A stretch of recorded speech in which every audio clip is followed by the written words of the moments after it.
The boy tells himself that this time he won't fail, until he takes a step forward and feels something strange. From the back of the room, a flash pops and an arrow rushes out, completely destroying his leg. He collapses in agony with his foot mangled, and when he looks down, he sees he won't be able to play football. Right away, he plants his sword in the ground and says he needs to get back to the lobby, but he ends up collapsing again. At least he gains pain tolerance level 1. But he wants to know what happens if he dies there. He couldn't allow something like that to happen. When the system gave him the option to choose the difficulty, he shouldn't have selected hell. Now he's there dragging himself across the floor. At least he gained tolerance level 2 and hemorrhage resistance. He wonders if this is the end, but in the blink of an eye, the scene shifts completely to the day he was drinking. Let's just say this boy here was a mini faker. He played professionally for countless years until he decided to retire. Life had completely lost its appeal without competition. That's when suddenly that window invited him to the tutorial. It presented all the difficulties and, being an ex-pro, he ended up choosing hell. Someone then tells him to open his eyes, and when he does, he finds himself in a white room surrounded by strange people. He asks who they are, backs away, and looking around he sees a bunch of pillars. One of the guys says that this is the first floor of the tutorial, and the kid doesn't get it. In the background, by one of the pillars, he sees a really cute girl, until the older guy warns that they're just as confused as he is and asks him to explain something. The protagonist just says he saw on the news that strange holes were appearing all over the world, but the Walmart M&M is there telling him to stop making up stories.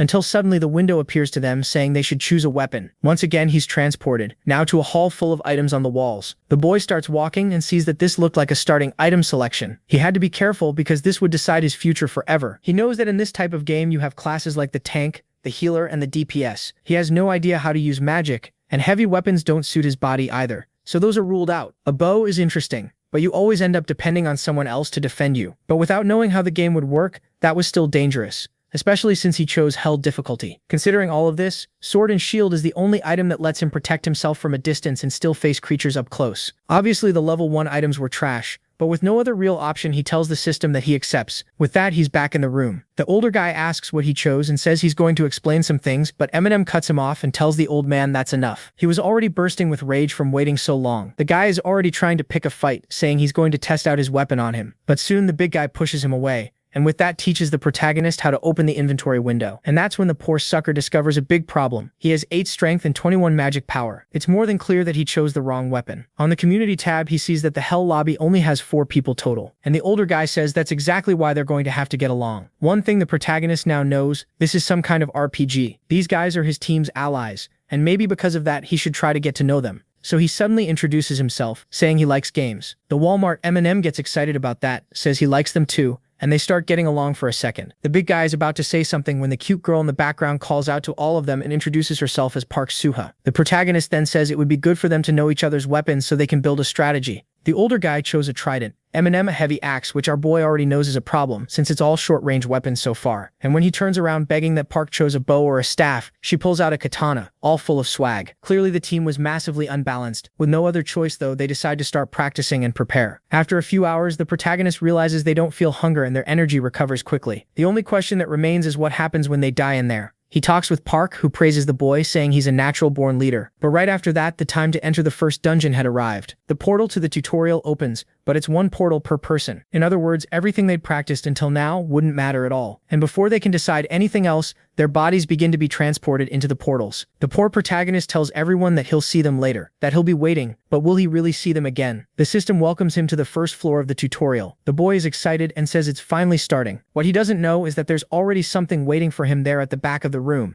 When Ho looks back, he notices the portal is still there. Right in its center is a window asking if he wants to return to the lobby. So the protagonist chooses yes, and is instantly teleported back. The lobby is completely empty. That's when he realizes he can return any time to recover, which could save his life in an emergency. Out of nowhere, Park comes flying out of a portal and lands right on top of Ho, sending both of them to the floor. He quickly tells her the lobby still heals everything, and if they're ever about to die, they just need to run back through the portal. Blushing a little, she says the others need to know that too. After waiting a while, they still don't see the rest of the group return to the lobby. Worried, Ho checks the community tab to see if the number of players dropped, basically to find out if anyone died. The count is still the same. That gives them some relief, and the two head back into the tutorial through the portal. Before Park leaves, she asks MC for a favor. When they get back, she wants him to teach her how to play. He agrees. Then just before entering, she leans in close to his face, almost kissing him, and says that when they return, she wants to get to know him better. After that, Ho goes back into the tunnel and gets ready to move deeper into the tutorial.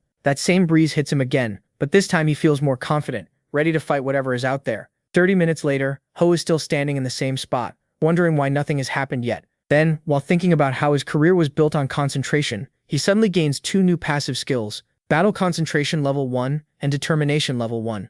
Ho explains that in most RPGs, skills are either active or passive. Active skills have to be triggered by the user, while passive ones stay in effect all the time once you unlock them. So he realizes skills are created when certain conditions are met, and these two came from the situation he was in. He even considers telling the others later, but then he feels a huge pressure in the air, almost like an aura. He looks straight toward where it's coming from, and then suddenly something shoots at him like a flash of light and tears into his leg. The pain drops him to the ground, screaming. When he looks down, he sees his leg has been badly torn apart, so he decides to rush back to the lobby before it gets worse.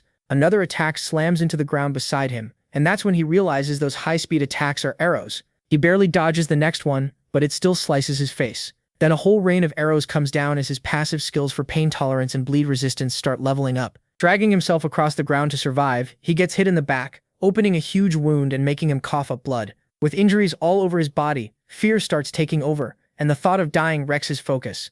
Then he suddenly remembers the friends he made in the lobby. He rips the arrow from his back and with everything he has left forces himself forward, running for the lobby. The moment he crosses the portal, a message appears. You acquired Awakening Level 1. Once he's back, all his wounds regenerate. That alone brings some relief. Then he thinks about the others in his group, opens the community tab and freezes. Only one member is left. That means the other three are dead. As panic hits, he can't believe it and starts breaking down over what happened. He realizes Choi and Joe probably never learned they could return to the lobby to recover, and Park likely couldn't escape the arrow trap in such a tight space with her huge sword. Ho cries over losing all of them. Sometime later, he opens his status window and notices every skill he gained so far is passive. A message suddenly appears. He has only 19 hours and 12 minutes left to clear the first floor. With grief still weighing on him, he gets up and vows to finish the tutorial. Then he steps back through the portal. Right away, he drops into a fighting stance. He steadies himself and focuses on every clue around him. Then a flash appears at the end of the hall and shoots straight at him. He dodges and realizes the arrow was aimed at his right ankle.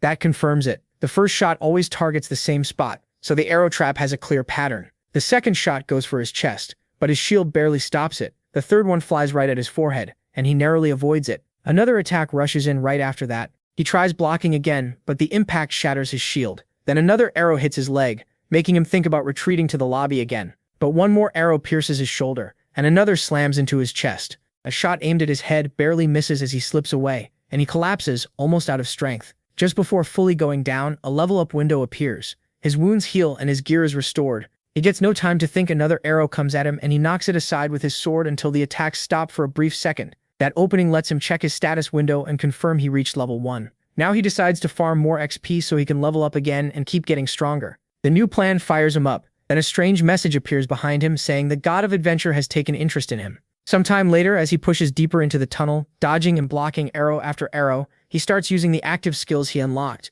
which finally helps him get through the door. The moment he passes it, he finds 2 more traps aimed to hit anyone crossing that path. Even so, his speed and agility let him avoid them cleanly. He keeps moving, blocks more shots with his sword, and presses on with growing confidence. After clearing one phase, he checks his status and notes that he gained new skills and raised his level through all those near-death moments. He also notices a message in the status bar and wonders who this god of adventure really is. He remembers that a few days earlier, the community board revealed each floor has a 30-day limit, and everyone already knows there's a punishment for failing it. After that, he gets ready to move on to the next stage ahead, hidden in total darkness. Then all of a sudden, while he runs, arrows start firing from all sides and angles. He bats some away with his sword and blocks others with his shield, until one strikes his leg. Even after getting hit, he smiles because his pain tolerance is already level 8. To him, it barely hurts, so he keeps pushing forward until he spots the exit. An arrow hits him in the back, but he still manages to reach the way out. Badly injured, he notices something strange in the middle of the room, but because of his wounds, he blacks out before he can react. After some time, he wakes up and realizes he's inside what seems to be a fountain that healed all his injuries. Then he sees a red door ahead. It looks like the boss room. Not wasting another second, he accepts the challenge of the final stage. As soon as the door opens, the place feels like a ruin with lava all around. At the far end, he spots a crossbow-like beast aimed right at him, and it fires at once. He dodges. Worried but already thinking of a way to beat it, he rushes ahead through the rubble, guarding himself from the incoming arrows the whole time. Then, out of nowhere, 2 flaming arrows hit him in the back. Another shot follows and breaks his shield. He drops to his knees, taking damage from both the arrow and the flames. In that moment, he sees his fallen teammates in his mind, and that pushes him even harder. A flashback hits him. He used to live just to play video games, not out of boredom, but because he truly loved playing. It was the only thing he felt proud of, and when that was gone, he felt empty. but now things are different. He's in pain, exhausted, and heartbroken over his friends. Yet he doesn't feel empty. Before he gave up when he realized he wasn't the best anymore. This time, he refuses to make that same mistake. Surrounded by fire, he tears off his shirt to stop the flames and charges the final boss with fierce determination. He slips past every attack until he gets close enough to land the finishing blow. He's badly hurt, but happy to clear the first floor on Infernal Difficulty. He mourns being the only survivor, thanks his fallen teammates, and with tears in his eyes, says, "First floor cleared." Just like we saw in the last video, the protagonist defeats the first floor's final boss. That earns him a huge amount of experience along with a few other rewards. Soon after, a new portal opens beside him, and he wonders if it leads to the second floor or to another lobby. Even with those doubts and no real choice, he walks into the portal. Once he's teleported, he appears in what looks like a huge field. As he wonders where he is, he notices someone in the distance. Looking closer, he realizes that figure looks a lot like a rabbit. Then suddenly, the person turns around and introduces herself in a cute voice. Her name is Kiri. Completely confused, he introduces himself too, while wondering if she's an enemy, a player, or an NPC. After that, she keeps repeating his name over and over, almost like she's singing it. Then she turns and says she's the one in charge of taking care of him, calling herself the manager of Infernal Difficulty. She adds that every difficulty has its own manager. She also says he can talk to her whenever he clears another floor. Then she congratulates him for beating the first floor, and tells him he can now use new windows, like the shop and auction. She explains that the auction window only works in lobbies or residential areas. Then she says he can use the shop right now, and asks if he wants to try it. He opens the shop window and is shocked by how many items and pieces of gear are available. Now he starts thinking about what to buy. Out of nowhere, the rabbit girl gets way too familiar with him and starts butting in about what does or doesn't suit him. Time passes, and now he's dressed in the outfit he picked for himself. Meanwhile, the rabbit girl stares at him like she's thinking, "What is this mess? Seriously, what a disaster." Then he asks Kiri what happens if someone fails to clear the first floor within 30 days. She says they get sent back to the lobby, and all the food and water in their inventory disappears. That's why earning points to buy supplies from the shop is so important. She also explains that the lobby has a 24-hour stay limit. After that, you're forced to leave it. He asks what happens when you're kicked out of the lobby, and she says she can't tell him. Kiri explains that her job is to guide the people who arrive there, but there's a limit to what she's allowed to say. Naturally, he complains, pointing out that she was just telling him what items to buy. She quickly shoots back that she was only explaining the items, and that part is allowed. Then she says she can answer just one more question, but asks him not to ask anything yet because she has something important to tell him. She urges him to buy as many recovery potions as possible. Right away, he starts to figure out what the second floor might be about. Based on her warning, he guesses it will involve status effects. Then he uses his final question. What happens to people who die in this game? Even without a direct answer, he seems to understand something. A moment later, he stands up and thanks her, saying goodbye as he gets ready to leave that hall. A portal opens, and just before he steps in, the rabbit girl calls out his name and wishes him luck, begging him not to die. Finding her kind of funny, he heads for the portal and says he'll see her again soon. And the moment he enters it, a message appears telling him the floor number and how much time he has to clear it. Then another prompt asks if he wants to enter the stage. He wonders if this stage is the second floor, then thinks that if he clears 2 or more floors in one run, he might get bonus rewards, and starts wondering if it's worth trying. But he quickly backs off that idea, remembering the beating he took before, and decides to be more careful so he doesn't die. Then he notices something very interesting. There's actually a bed in this hall, a real bed, and overjoyed he throws himself onto it to finally get some rest. He tells himself he'll just take a quick nap, but then he suddenly wakes up and realizes he slept for 12 hours. Even he admits he's never slept that long in his life. A little later, he starts wondering what has changed since he entered this game. He thinks back on his past and says those memories already feel far away. In this place, it feels like he's gone back to his pro gamer days, when he trained like crazy for every match and bet everything on each challenge. Now he's back in a game again, only this time, the risk is real. He quickly says standing still won't help, then opens his status window and notices he got a new active skill, Battle Concentration. He remembers it used to be passive and wonders if clearing the first floor changed it, so he starts training with that skill right away. After a while, he's left collapsed on the floor, exhausted. At this point, he can only keep the skill active for about 5 minutes, and if he pushes past that, he might pass out from mental strain. Next, he opens the auction window, a place where anyone who's cleared the first floor can buy and sell items, no matter the difficulty. He notices most of the listings are just starter weapons. Then he pauses and considers doing what he did before, using the last 3 days to improve his skills even more. After that, he opens the community window. As he looks through it, he spots one small detail that instantly shocks him. The number of players on Hell difficulty has gone up. A moment later, he checks the community chat and sees people talking about the new players who picked Hell mode. There are 5 of them, he says. He figures they're probably confused and have no idea what's going on, and leaving them like that worries him, so he decides to share what he knows somehow. Then, all of a sudden, they enter the Hell mode chat. Seeing that, our protagonist gets ready to type out everything he's learned so far. But right after that, all of them leave the chat, which makes him really nervous. Even so, he posts the information anyway and hopes they read it, because they can't afford to underestimate this tutorial. He grabs his sword and tries to stab himself with it, since his resistance grows when he takes damage. But the blade can't even leave a scratch. That makes him realize farming experience in the lobby is pointless. Suddenly, a portal appears in front of him, signaling the start of the second floor. He gathers his gear and inventory, then heads straight for the portal. The moment he steps through, he realizes it's the same tunnel as the first floor. Then, without warning, 3 arrows fly at him. He reacts at once, swinging his sword to knock them away and slice through all 3, saying the arrows are easy to read.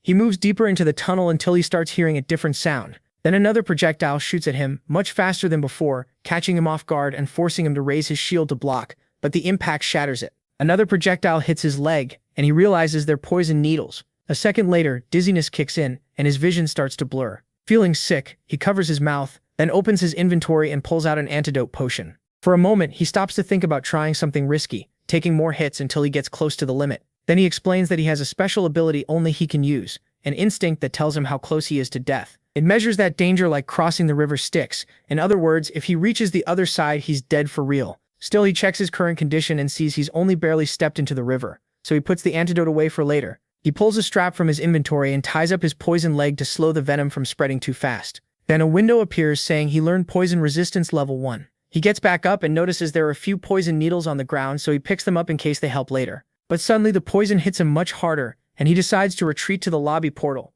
Weakened by the venom, he struggles toward the portal, then stops and wonders if he should endure it as long as he can. He starts using his death sense ability with the river's depth as a guide, and soon he begins sinking fast. That makes him dash for the portal before it's too late. As soon as he crosses back, all his wounds and status effects are instantly healed. Then another message appears, saying he learned paralysis resistance level 1. Getting up, he decides to level the resistance skills he just gained by exposing himself to more damage. He returns to the tunnel and the attacks start again. This time, he dodges and blocks them as best he can. Then he rips one of the needles out of his shield and stabs his own hand with it to build up even more poison resistance. Drooling all over himself, he angrily complains about the game. He has to suffer like crazy just to level up. Then another needle suddenly fires at him and barely grazes his face, cutting part of his nose and cheek. Growing weaker and weaker, he finally uses the antidote potion while blocking the next wave of needles. That only pumps him up more. After some time, he reaches another chamber. The heat there keeps rising every second. He quickly pulls a bottle of water from his inventory and dumps it over his head to handle the intense heat.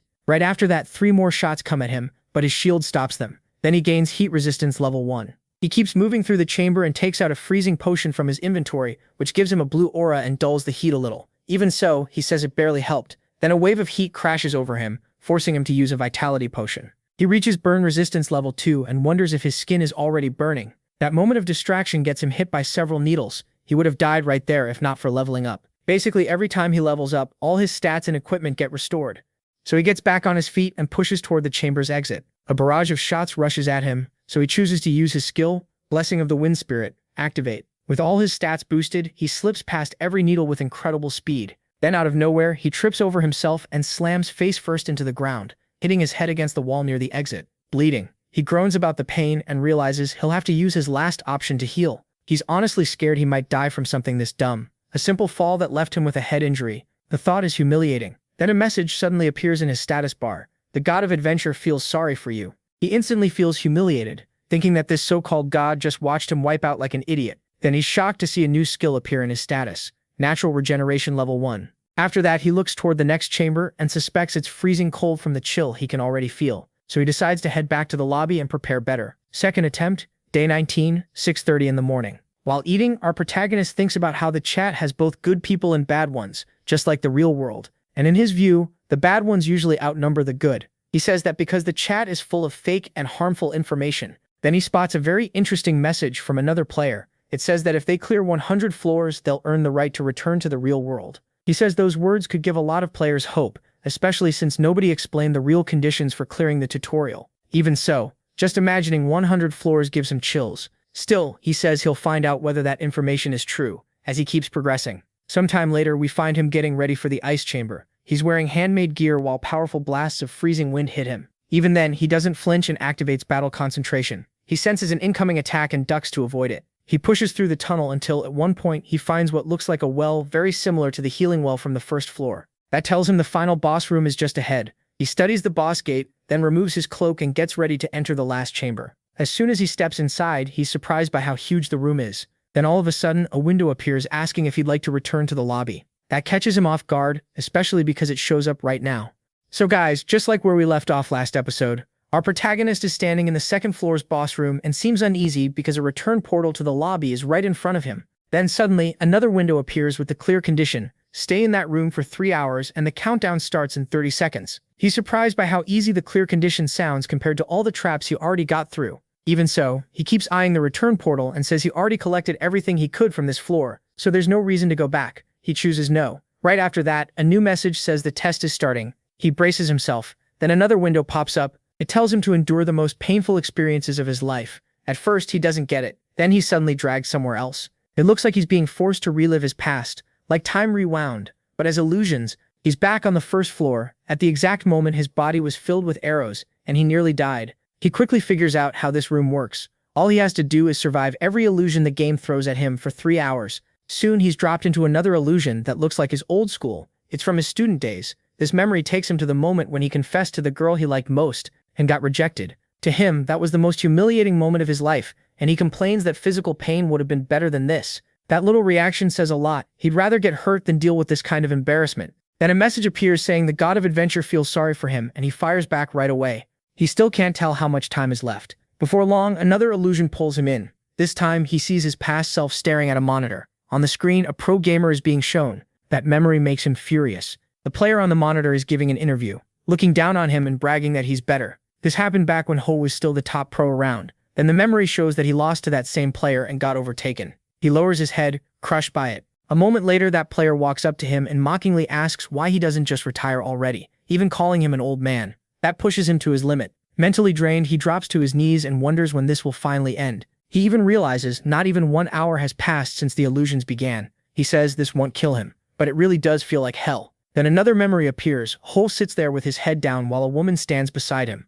She tells him their father died because of him. From that, we can guess she's his sister. Then we see him back in the hall, still unconscious while the illusions keep hitting him. This one hurts more than the others. The memory of his sister cuts so deep that by reflex he stabs his own body with his hands just to wake himself up. Once he comes to, he says this will drive him insane, and admits pain was the only way to break free. But he can't stop thinking about that last illusion. Was his father's death really his fault? Before he can process it, another illusion drags him in. Now he sees himself in a hospital room. An older man lies in the bed in front of him, and Ho realizes it's his father. He asks how he's feeling. His father stays quiet and tries to change the subject. Instead, he asks if this still isn't enough. The protagonist asks what he means. His father tells him to get a real job and asks if he plans to spend his whole life playing games. Then the argument continues. His father pushes again, saying Hobel has played enough and needs to think about his future. MC snaps back asking what his father knows about pro gaming and whether he understands how hard he worked. He demands to know if his father has any idea how hard he's fighting just to survive.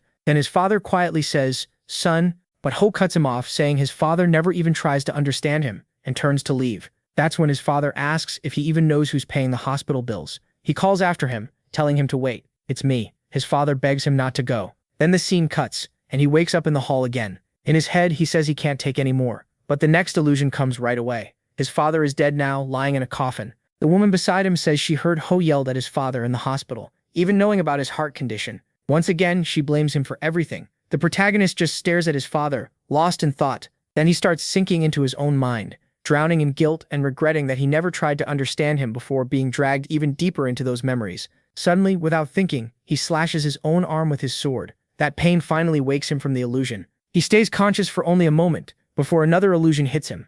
This time, he sees his sister and his father. Both of them stare at him with judgment, saying it was all his fault. Ho cuts his arm even deeper to wake up again. In his mind, he tells himself physical pain is easy to endure, and even if a memory drags him down, he'll stand back up. He shouts for them to bring everything they've got because he'll survive it all. Then a message appears, congratulating him for becoming the first person to conquer the final portal of the second floor. Relieved to be alive, he wonders what it means to be the first to clear it. Another message follows, saying the god of cold is curious about him, and then even more messages start flooding in. Other gods are interested in Ho too, like the gods of warriors, health, slowness, light, and devotion. In short, he's clearly moving in the right direction. He's shocked that there are this many gods, and then another message appears. This one is about his floor-clear rewards. Then a new message says the goddess of slowness wants to give him part of her power as a reward, and he gets the choice to accept or refuse. That makes him stop and think. It feels strange. Nothing like his normal skills, and he never expected this. In the end, he accepts. Another message appears. He obtained the max-level teleportation emblem. The goddess of slowness, who loves the patient and persistent, has gifted some of her power to a possible apprentice. Ho has no idea what that really means, and wonders if there's a normal explanation. Then one more message appears, saying the god of adventure is disappointed in him. Completely confused, MC insults the old geezer and decides to ask Kirikiri about the new skill. The scene shifts back to that field. A portal opens and Ho steps out of it. He's relieved to have made it back, but instantly gets slammed in the chin by a headbutt from the rabbit girl Kirikiri, while she welcomes him back. He asks what that was for. Smiling, she says it's been a long time, and she's happy to see him again. A little embarrassed, he agrees. Then he says he wants to show her something, and asks her to just watch. He opens the shop system and hits buy. A second later, he's holding a cake, which he gives to the rabbit girl. She lights up and starts shouting, asking if it's really for her. Ho thanks her for teaching him so much, and says she's helped a lot. But she's so focused on the cake that she barely hears a word, practically drooling over it. Jumping with joy, she calls him the best of the best.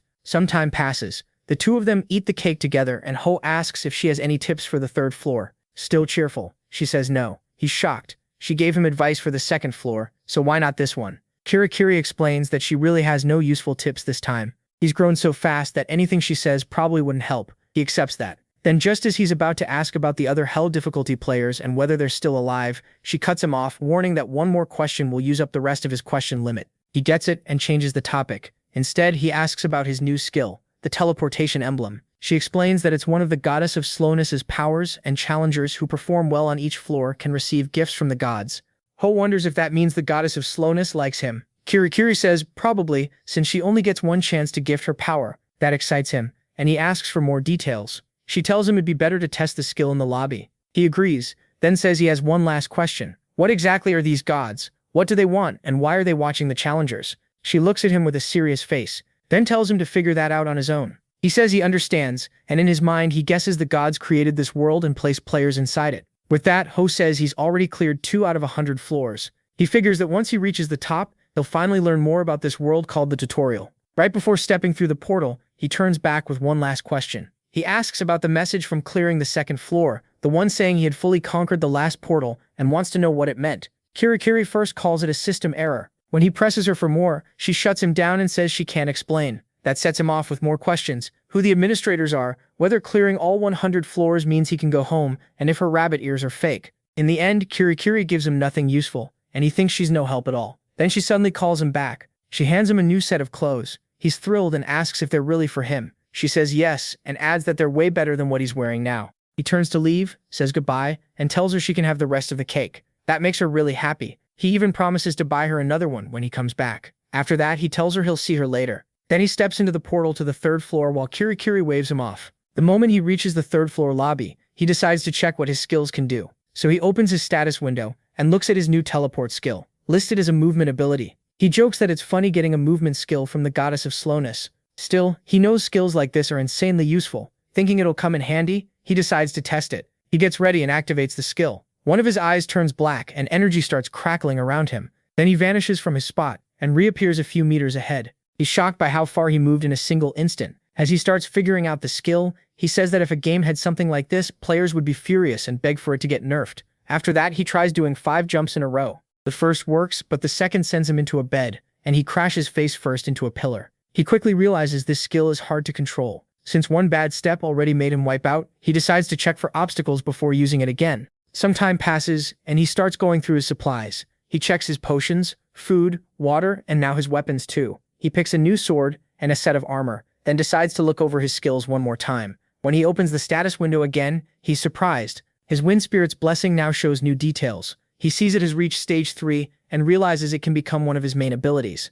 With time left, he goes back to practicing his teleport control. Then something catches his eye. A message pops up on his panel. He first thinks it might be from another Hell Difficulty player and opens it right away. Instead, it's an invitation to something called the Representative Confederation. He has no idea what that even is. Still, he selects the invitation. Another message appears, saying they'll explain what the Representative Confederation is, along with its goals and mission, and that they look forward to his reply. Signed by Li Shang-suk. He notes that the community has gotten a lot more active lately, though he didn't expect organized groups already. After all, he's still the only challenger in Hell Difficulty. so he decides to answer later and focus on getting ready for the third floor. The scene shifts to him inside the third floor, facing what looks like a giant chessboard. He jumps down from his platform toward it. The instant his foot touches the ground, a projectile flies at him, and he dodges it right away. He guesses the attack's trigger whenever he steps on a black tile, so he aims for the next white tile and leaps onto it. As soon as he lands, he braces for something, but nothing happens. Even so, he feels something's off. It seems way too easy to test things further. He activates the skill that boosts his speed and agility, just to see if he can use it whenever he wants. Once it kicks in, he rushes across the white tiles. He looks pretty fired up when he spots the end of the stage and keeps moving. But on his next jump to a white tile, the second his foot hits the ground, arrows fire at him from every direction. Thanks to his fast reflexes, he uses teleport and slips past all of them, clearing the stage. He thinks it's cruel that the tutorial made him believe every white tile was safe, only to spring that trap at the very end. Still, he pushes on to the next area. He arrives at the regeneration fountain, the room before the boss hall where challengers can fully heal. Since he wasn't hurt, he heads straight for the boss gate. He gets ready and opens it, wanting to finish this quickly. The moment it opens, a bright light hits his face. Beyond it is a space filled with floating rock platforms. He says he's ready and calls out whatever's waiting to come fight him. Then the room's goal is revealed. To clear it, he has to reach the target. Floating platforms hang in the air, but they fall after a while, so he has to use them fast. Worse, the path is packed with traps. He immediately calls the whole room insane and says they're seriously trying to kill him now. If he falls, it's an instant death. Then the platform he had just been standing on drops away. He pulls out his shield and says this floor would be easy if falling platforms were the only problem. Then blocks an arrow and complains he can't even get a second to breathe. He has no clue where all these things are coming from. Suddenly his platform gives out, and he falls. He quickly activates Wind Spirit's blessing, and barely manages to jump to another platform. From there, he keeps leaping across the platforms, mixing teleport with Wind Spirit's blessing. Even with power from a god, he admits this is the hardest room so far. At one point, every platform starts dropping. He rushes forward, and from the last one, he jumps.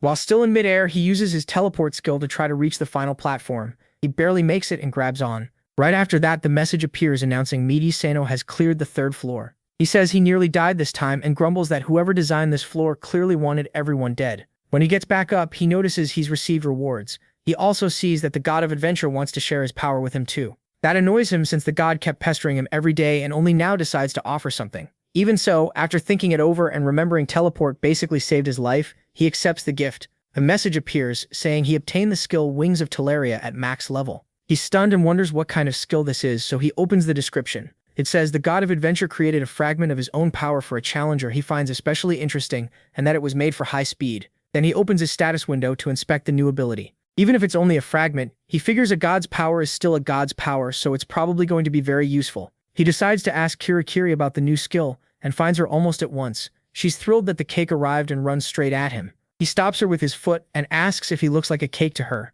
Even so, a promise is a promise, and right then a sharp pain hits his head. Kirikiri asks if he's okay, then he loses consciousness and passes out. Sometime later, he wakes up and realizes all his exhaustion had piled up until he blacked out. That's when he notices Kirikiri is using him as a pillow. He looks over and sees that she's asleep. Because of that, he feels awkward about waking her. Instead, he touches one of her rabbit ears and comments that it's even softer than he expected. She instantly wakes up yelling, telling him not to stick his finger in her ears. She says the sound echoes way too loudly in her head, and he awkwardly apologizes. Then the scene cuts to the two of them eating what looks like pudding. He tells her the third floor felt really weird because the difficulty suddenly shot up. He truly thought he was done for this time. Kirikiri says that happened because he cleared the floor in a very strange way. He asks what she means by that. She explains that the third floor's boss room has a lower route, and that was the real path he was supposed to take. She adds that the gods probably never expected a challenger to clear it without falling. Hearing that, he thinks he can't wait to find out who made this messed up world, because he wants to beat them up. Some time passes.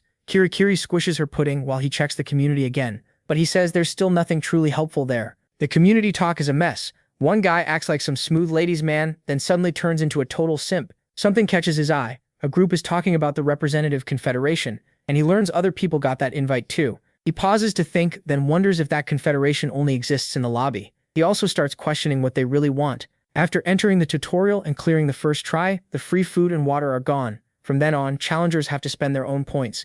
And once the 24-hour lobby limit ends, everyone gets kicked out. That leaves him wondering how those people keep staying there. He can't figure out how they maintain a group like that. The whole thing feels strange. For a second, he considers asking Kirikiri about it. Then he drops the idea. He won't waste his limited questions, and he can't meet people from other difficulty levels anyway, so he couldn't interfere with anything. In the end, he decides to focus on himself. Right after that, he asks Kirikiri what items he should bring to the fourth floor and wants some advice. She agrees and recommends rope, hooks, and a telescope. As far as she knows, that's all he needs. Then he asks her about the wings of Talaria. She looks shocked that he got another divine power and says he's amazing. Kirikiri explains that the skill summons Talaria's wings on the user's back. They let him glide, and the wings also have very strong magic defense. Then we cut to Kirikiri, watching him in the air as he tests the new skill. A second later, he pulls off the classic superhero landing. He thinks the skill is awesome and completely broken, while praising the god of adventure like crazy. Kirikiri reminds him, the wings only let him glide. They don't mean he can actually fly. He says that's already more than enough.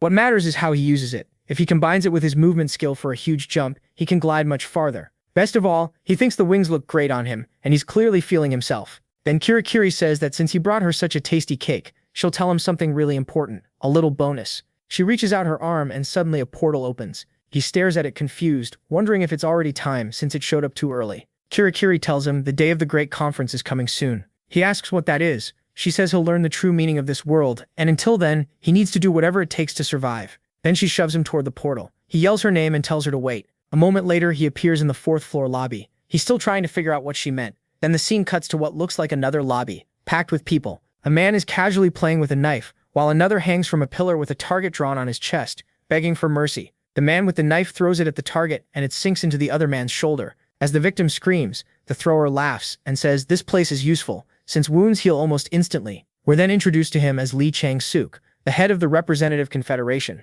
In the next scene, the protagonist gets ready for the fourth floor. He focuses on training with the god's powers. It takes a lot of practice before he feels comfortable using both of them freely. Then the fourth floor message appears, asking if he wants to enter the stage. He decides to begin. When he enters, the floor feels similar to the earlier ones, especially the first and second, just bigger and more open. He hears a loud crash echoing through the dark tunnel. In his head, he wonders if something real is finally showing up, something that isn't just another trap. That thought vanishes fast because right in front of him is a monster. It lets out a huge roar as he gets ready, realizing this is the first real monster he'll fight. And the game didn't hold back, it sent something huge and powerful. The monster swings its axe and he barely dodges. He immediately wonders how he's supposed to beat this thing. He complains that Kirikiri never warned him about needing different weapons, then figures he must be able to win with what he already has. He steadies himself and activates battle concentration. The monster charges him and attacks again, but he slips past it. In the next instant, he tries to counter using low guard, and just as his blade is about to land, he gets hit instead. The blow sends him flying. It hits so hard that he spits out a mouthful of blood.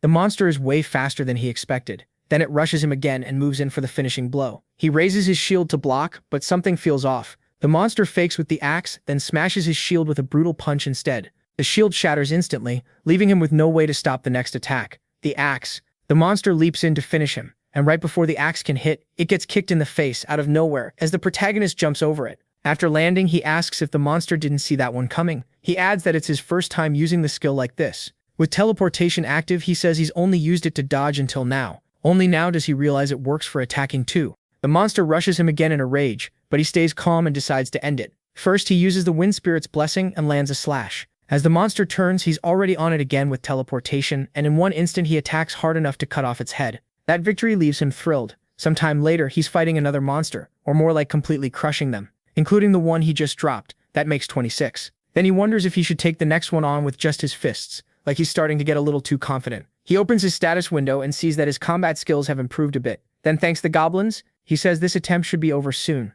The scene cuts back to the lobby. He's checking on his second attempt, which is almost over. Soon after, the third attempt begins. He quickly checks whether any new people joined his difficulty. Of course, his window still shows only him, because who would willingly choose a difficulty called Hell? Sometime later, something in the community catches his attention. The chat is a total mess because of the newcomers, so he decides to help them. He tells everyone to calm down and listen. This is the tutorial, a place completely separate from their old world. They can't go home right now, and one small mistake can get them killed, so they need to pay close attention. The newcomers are shocked by what he's saying, and one of them asks if this is hell. Another says yes. Everyone around him got eaten by monsters. He tells them to stay calm, but what that person said sticks in his mind. Then someone else asks what he means by monsters. That question comes from a player on a different difficulty. The newcomers explain, and the protagonist is stunned. Everything finally clicks. Their homes, the real world itself, have turned into hell. The scene shifts to his world in total chaos. Portals have opened all over the planet, pouring out countless monsters. The military steps in, but it changes nothing,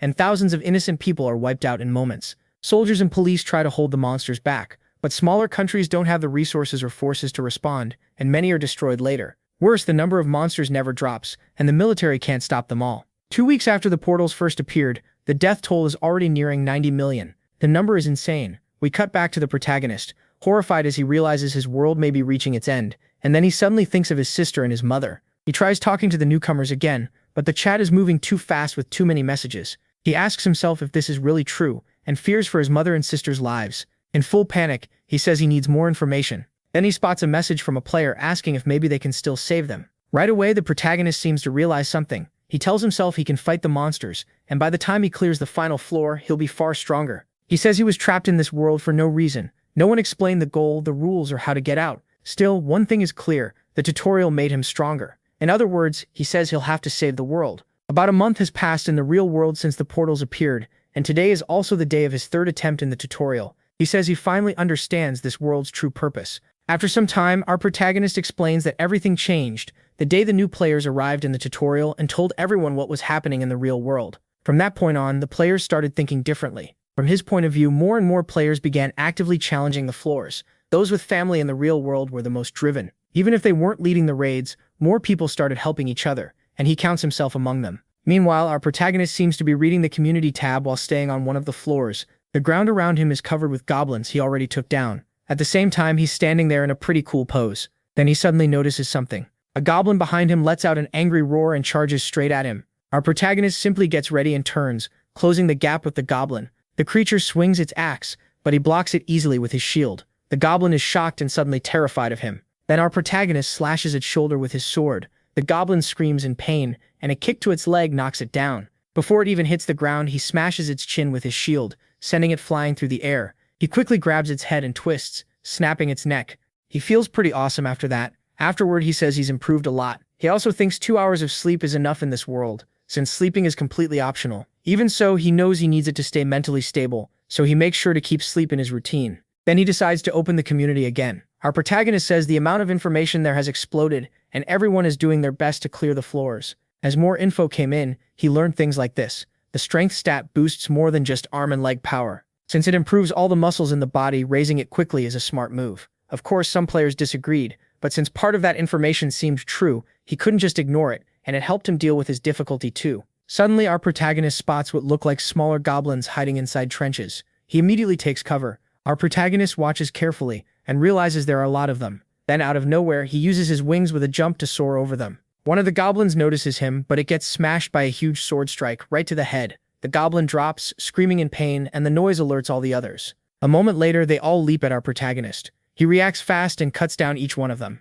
He's growing at an incredible speed. Next, while a goblin archer aims at him, a thought rises in the back of his mind. The only ones who can save the real world, now turned into hell, are them. That's why he has to finish the tutorial. In his mind, there's only one goal: get stronger and faster. The scene shifts somewhere else and shows the so-called representative confederation again. Then some extra begs their leader to go easier on them, saying that if he takes even more of their supplies, before he can finish, he gets kicked right in the head. And the one who did it is the confederation leader himself. The leader says he took control of the first floor lobby in easy difficulty, and adds that the second floor isn't far off. While stepping on the man's head, he asks how a slave dared challenge a floor without permission. Then the crazy leader orders one of his subordinates to deal with everyone who joined the raid with the guy whose head he's crushing under his shoe. So the man's friends are brutally beaten in the lobby. They can't die there because they regenerate, but they still feel all the pain. In tears, the man begs him to stop crying the whole time. The leader only laughs, clearly enjoying it. He says this world is the best and soon his kingdom will be complete. And that's how this chapter ends, with these two who will probably meet in the future. Ha ha ha ha ha ha ha ha ha ha ha ha ha ha ha ha ha ha. I'm going to kill you. Time passes and we return to our protagonist. He's cleaning one of his small blades, basically like a knife. At the same time, he admits he still can't get used to this. He says it's already been 10 days since he started hunting goblins. The goblins don't just dig trenches, they also use tactics. They set up wooden barriers, form defenses, and fight with all kinds of weapons, from staffs to crossbows and hooks. But since he can block arrows and magic with his wings, they aren't much of a threat. By staying in the air wrapped in his wings, he can fly toward them while keeping his guard up. Because of that, hunting them has become much easier. Still, his shield is in terrible shape. If he goes back to the lobby, it'll be fully restored. But he can't keep returning all the time. So once he clears the 4th floor, he plans to switch both shield and sword. Other than that, he thinks he relied too much on his blessings. But after fighting for several days, he gained a wide range of skills. The stats that had been stuck started rising fast, which showed him that varied experience works better than repeating the same actions. Because of that, he thinks he spent most of the early floors busy dodging arrows, and his combat skills only shot up so much because he kept fighting all those goblins. While he's thinking about his blessings, a loud roar suddenly erupts behind him and startles him. Then we see a goblin that looks much stronger than the others he fought before. He grabs his sword and gets ready, saying this one is a little different. It's a bit smaller, but otherwise very similar. Either way, he prepares for a one-on-one fight. The goblin rushes in, and our protagonist braces himself. Then the goblin's fist suddenly glows red. A moment later, the scene cuts to our protagonist taking a direct hit to the stomach. He jumps back and wonders what that was, because it felt like the goblin's punch had teleported. But suddenly the goblin is already right in front of him, ready to land another hit. Our protagonist instantly activates battle concentration. Even though he can see the path of the attack, he still gets hit cleanly, and while he's in the air, he uses teleportation and in an instant smashes the goblin in the face with a heavy punch. Right after that, he throws a kick, but the goblin dodges it. Our protagonist is surprised and realizes that if he gets caught by that skill with his guard down, he's probably dead. The goblin gets ready to attack again, so our protagonist immediately activates Talaria's wings and strikes with them. That forces the goblin back while he avoids its blow too. Then they stare each other down, and our protagonist says some of his teeth are broken from that last hit. He wonders what kind of skill that was, and it feels strange that the goblin can use it over and over with no clear limit. Then the goblin charges again, ready to turn him into a punching bag. Our protagonist instantly throws his sword at it. The goblin blocks with its fists, just as he expected, and at the same time he pulls a knife from his inventory as they rush closer. Then he throws the knife, but the goblin dodges that too. Still, it lets our protagonist close in, and he says that when it comes to speed, he has the clear advantage. The goblin blocks his attack and tightens its defense, making a direct assault useless. Even so, our protagonist lands a solid kick to its stomach, and at the same time, with teleportation active, he kicks its leg and finally breaks through its defense. The moment he lands a punch, he gets hit in the face too, almost knocking him out. Our protagonist is thrown back but gets up right away. Thinking to himself, he quickly grabs his knife. He pulls out his knife and drives it into the goblin's head while it's still unconscious on the ground. After that, he gets a reward, the birthstone of Gurrit. He's relieved just to be alive, then complains that the system made him fight an enemy with a skill that seemed to have no limit. Weren't goblins supposed to be easy? Even so, he levels up again. Right after that, the scene shifts to what looks like a healing spring. It's a fountain near the boss hall, and as he gets ready to drink from it, he thinks back on his last opponent and how insanely strong that goblin was. Once he finishes drinking, he heads for the final boss room. He admits the fourth floor was already rough, so the boss is probably on a whole different level. For a second, he wonders if fighting it now would be too reckless. After thinking it over, he decides to return to the lobby. Rushing things got him nowhere, so he'll stick to the method that worked before. He also admits hearing about the real world made him restless. Then he goes back to the lobby, third attempt, day 14, 8:30. Now he's level 8, and his stats have gone up a lot. Even he says his growth rate has been crazy fast. He's also gotten much better with his blessings, and using them feels a lot more natural now. Then all of a sudden, he decides to go back to the floor. Soon he's standing in front of the final boss hall again. This time he chooses to open the gate. A strong gust sweeps over him, and the moment the gate opens, he gets teleported. He ends up on what looks like a mountain at night. He looks around, wondering where he is, when a message appears in front of him, telling him to eliminate the Goblin King. That makes him tense up a little. Then he starts wondering where this Goblin King could be. Since he's halfway up the mountain, he has to choose go down or keep climbing. After a short pause, he decides to head up the mountain. Time passes while he climbs, and when he reaches the top, he spots a fortress with huge walls. Using his scope, he estimates there are about 20 guards. He figures the gate is probably the only normal way in, but his wings might give him another option. So he moves in. He sprints straight toward the fortress, and when he gets close to the wall, he activates teleportation and jumps up fast, climbing over it. As soon as he gets on top, he spots a goblin and sneaks up behind it before slitting its throat. He decides to deal with the guards first, then search the whole fortress for the Goblin King. And that's where chapter 25 ends. Right after stabbing that mini-goblin in the neck, he's relieved no one saw him, and silently thanks his level 4 stealth skill. He says this whole place feels stressful, like one of those stealth games from his old world. But then a mini-goblin in one of the towers notices him and starts shouting to warn the others. The mini-goblin is basically in full panic.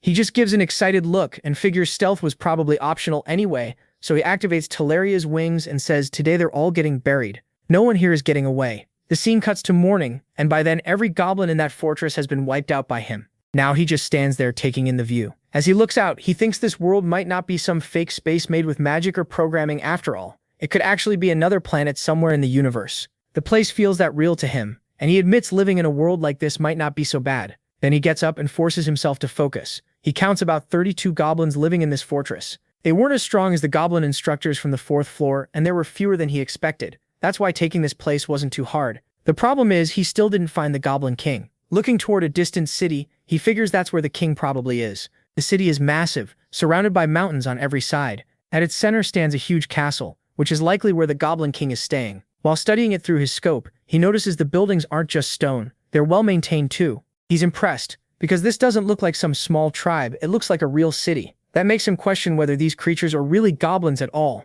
In his mind, goblins should be wild and primitive, yet hundreds or even thousands could be living there. The scale of it is huge. He figures it would take about a full day to reach the city, and that's not all. There are forts on the surrounding mountain peaks, one at each of the 4 cardinal directions. Judging by the city's size, there could be at least 100,000 soldiers there. If they surround him, he has no chance. So fighting outside the city is out of the question. That leaves only 3 possible battlegrounds, the central castle or one of these forts. Then something catches his eye. He quickly checks it through his scope. What he sees is a small cavalry unit of mini-goblins, around 20 to 30 of them heading straight for the fortress he's in. He immediately says that works even better for him, because he'll fight them right here. Showtime. As he climbs down from the wall, he thinks the goblins won't open this fortress gate easily. And if things go bad, he can quickly escape into the mountains and hit another fort. His plan is to slowly cut down their numbers by taking all 4 forts. Once the goblins abandon them, he'll slip into the city, keep picking them off from the shadows, then infiltrate the castle and kill the Goblin King. Third attempt, day 17, 9:20 at night. A goblin screams in pain, and he snaps, "What are you yelling for? Shut up." As he jumps onto one of the towers, he explains that during these fights, he noticed the goblins were communicating with each other. The front line shouted warnings, and some of the riders split from the group to race back to the city. He still can't understand their language, but he can tell their leader did everything he could to keep him busy. The goblin held out until his final moment just to give the others enough time to reach the city and warn everyone about him. Even he starts to respect that. These goblins don't seem mindless at all. They almost look like they're just trying to protect their home while he tears through them.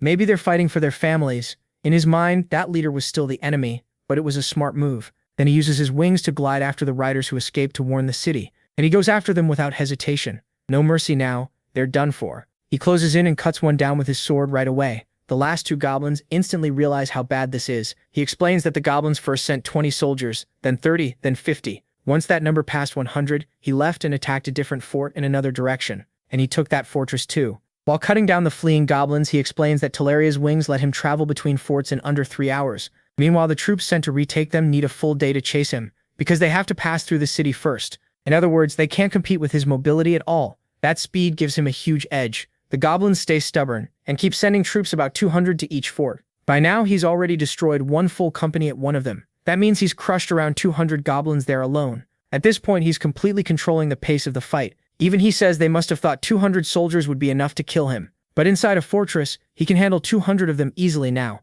especially after leveling up 2 more times. He can barely believe how much stronger he's gotten just from killing goblins and taking fort after fort over the course of a single week. The scene then cuts to a group of goblins, and right after that, the Goblin King appears on his throne. At the same time, our protagonist is watching through his scope, tracking what looks like a force of around 800 goblins. Their numbers are seriously starting to pile up. Either those guys have a goblin factory in their city, or they've been having kids like crazy. Ho says this force is huge. He figures the main city can't have many soldiers left after sending so many after him. He says that after a week of non-stop attacks, the goblins were clearly wearing down. Their cavalry had dropped hard, and most foot soldiers looked like rushed civilians with no real training. Out of every 5, maybe 1 actually knew how to fight. So in his view, they're throwing in every last soldier they have. That means it's almost time to head for the castle and wreck those empty houses on the way. He's still thinking these goblins are like NPCs that just respawn out of nowhere. Then a window pops up beside him saying the god of duels is disappointed by Ho's unfair methods. The protagonist shoots back, asking what he was supposed to do,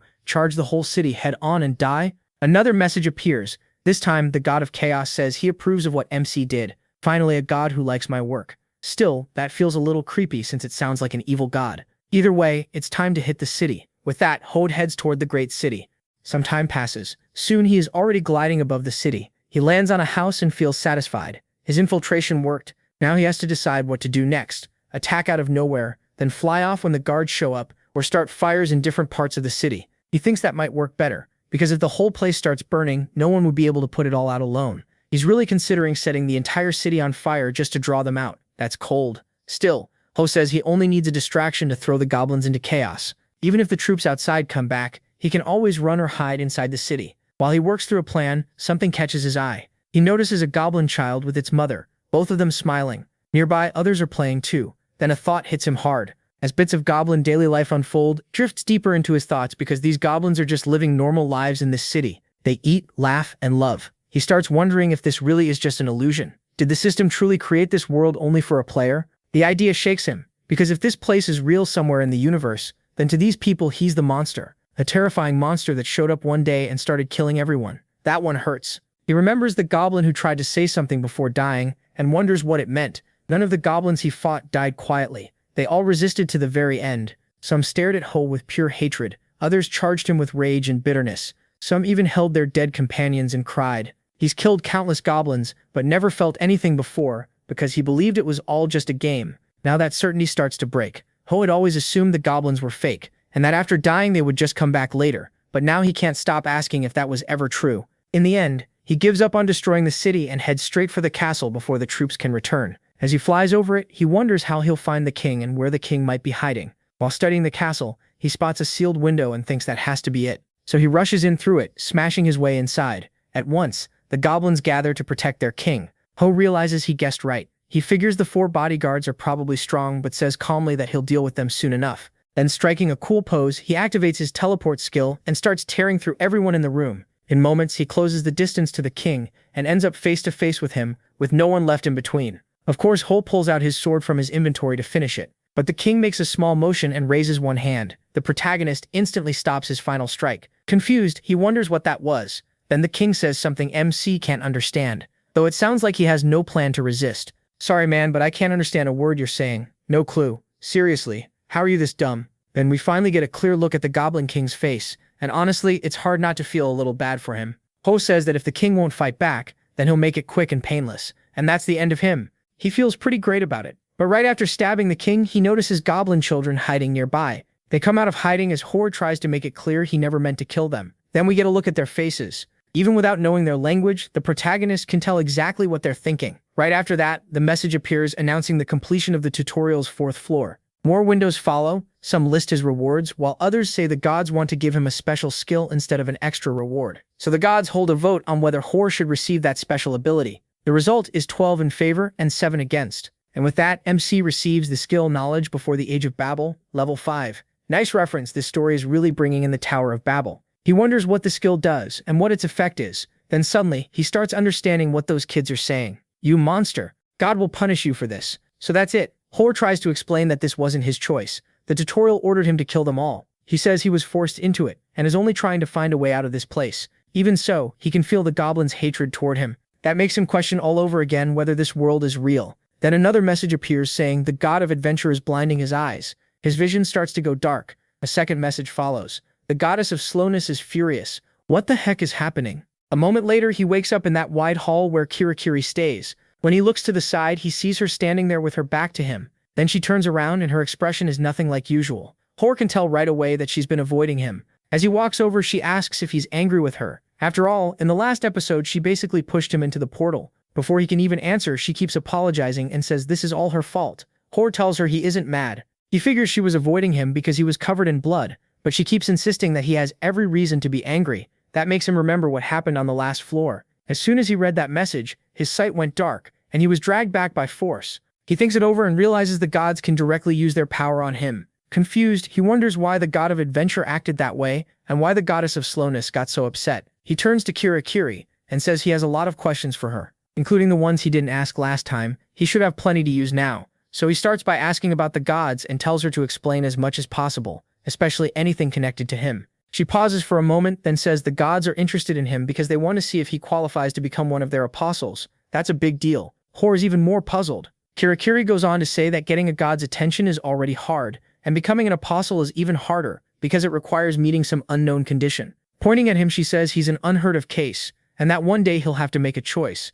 After that, she starts explaining the goddess of slowness. That title doesn't just mean slow movement for objects or living things. She's the one who follows the endless flow of time for all eternity without ever failing. Ho is basically only catching the simple version. Yeah, this is a lot. When he asks about the god of adventure next, Kirakiri tells him that's the limit for this round of questions. In his head, the protagonist thinks he already spent the value of 2 whole floors just on questions. Information about the gods is seriously expensive. Kirakiri tells him not to overthink it. That surprises him, and the events of the last floor come rushing back. With a heavy look on his face, he quietly says yes.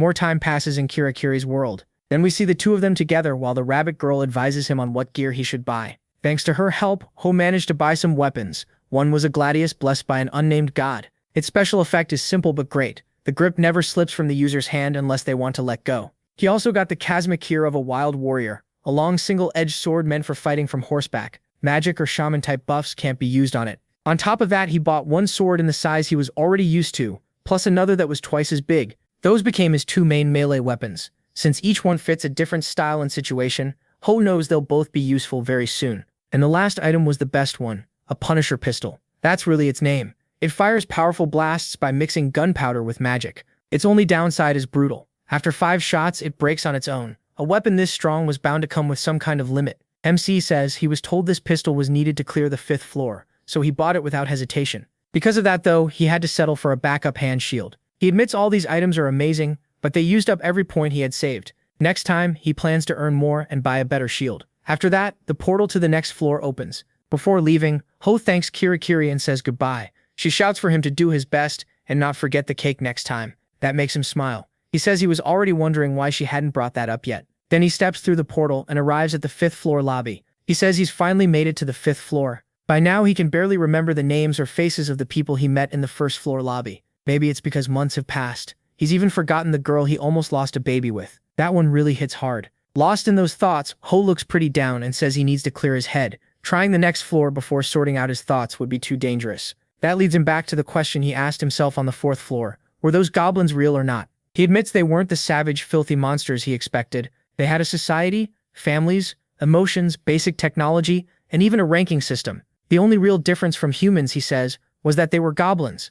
And if they weren't just illusions made by the tutorial, then what Ho did could be called murder. He killed them by his own judgment, and he knows blaming the tutorial would be pointless. So he starts arguing with himself, asking why he killed them, while trying to justify it by saying they attacked first. But then he rejects that excuse. The goblins mostly fought to drive him away instead of hunting him down. In the end, he was the one who started the fight, pushed it forward, and finished it. So Ho admits he killed the goblins to clear the tutorial. They were in his way, and that's why he slaughtered them. He goes even further. If he met another goblin, he'd still choose to kill it. This place isn't a game. People in his world are still being killed by monsters, even now. If he grows stronger in the tutorial, he might return and save them.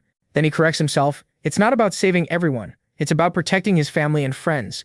Honestly, that way of thinking isn't hard to understand. Most people would probably feel the same. When it comes down to it, they'd want to protect the people closest to them. Not everyone would choose to get stronger for all of humanity. Many would fight only for the ones they care about. Still thinking deeply in the lobby, Ho realizes that if he wants to leave the tutorial, he has to finish all of it. And as long as he has a reason to keep fighting, he won't hesitate to strike his enemies. The goblins were his enemies from the start. He may have attacked first, but there was never any room for peace. If he thinks about it simply, the winner is the one who gets what they want, just like back when he was a pro gamer. In this world, the strong beat the weak, except here losing means death. That's why the protagonist knows he can't hesitate for even a second. He also understands this guilt will never fully go away. During a brief quiet moment, he remembers Kirakiri and realizes even she was worried about him. As he walks through the hall, he decides this question has no easy answer. He can't ignore it either. It's something he'll have to carry for a long time, and every now and then he'll come back to it. That way, those thoughts won't grow until they eat him alive. Then the scene shifts to another lobby, where the representative confederation is staying. The mood there is dark and the players look beaten down. 2 sisters appear, and one warns the other not to open her inventory because that's forbidden there. This confederation tries to control the weaker players by force, making rules they have to follow or face punishment. Even so, one sister glances at a guard and quickly pulls out a little dried meat from her inventory. Then she tells her sister to hide it in her clothes and eat it little by little. She knows that if they get caught doing this without permission, they'll be punished. They might even lose the little food they have left. The long-haired sister explains that these people have superhuman strength, and anyone who resisted was beaten nearly to death. She goes on to say that the only real difference between them and the leaders group is timing. They were from the first attempt, while the sisters were from the second. Because they cleared more tutorial floors, the leaders' allies became much stronger. That's probably why they don't let the others leave the lobby and challenge the tutorial themselves. While hiding the dried meat, she regrets letting them take their weapons so easily. She says that from everything she's studied so far, the menu screen, the portals to other dimensions, the weapons, and the status window, it feels like they're trapped inside a novel or a game world. Even so, she thinks it's useless, because if this really is a game, the system should have explained more. What kind of world this is, where they are, and what they need to do to get stronger like the leader's followers. In short, she needs more information. But that brief hope doesn't last long. A thug working for the Confederation leader spots her using the inventory. The moment he's seen them, it's obvious they're in trouble. Everything falls apart fast. A scream from one of the sisters rings out. Then the scene cuts to the leader, who says there are always people like this, traitors who don't know their place, so he decides to punish her and make an example out of her. Suddenly the scene shifts to a tunnel that looks like the tutorial's first floor. The Confederation leader is there, breathing hard. This is a flashback to his first attempt at clearing the first floor. Surprisingly, he had made it all the way to the healing spring, right before the boss room. But when he reached the boss gate, a message appeared saying his first attempt was over and he had failed to clear the first floor stage, so his run ended right there. At once, he was teleported to a different hall. When he looked around, he saw many other players who had also failed the first floor. That sight made him feel relieved. Not long after that, the second attempt began and new people started arriving in the waiting hall, the lobby. You could tell right away those people were just like him. They had also failed their first attempt. Watching them panic with no one there to explain anything, he came up with a twisted plan: become king and rule this world. Yeah, this guy clearly thinks he's some kind of genius. After taking control of the first floor lobby, the Representatives Guild moved on to the second floor and started stealing supplies from newcomers. Yeah, this guy's a real problem. And they didn't stop there. They also kept anyone from challenging the floor alone, then made examples out of rebels by beating or torturing them nearly to death. If you think about it, dying in the waiting hall isn't easy because everyone has insane regeneration. Still, it's not impossible. We'll see that later. And no matter how much time passed, players could always return to the waiting hall after the second attempt, right before the boss room. For 29 days, you have to survive on your own, but something good waits at the end.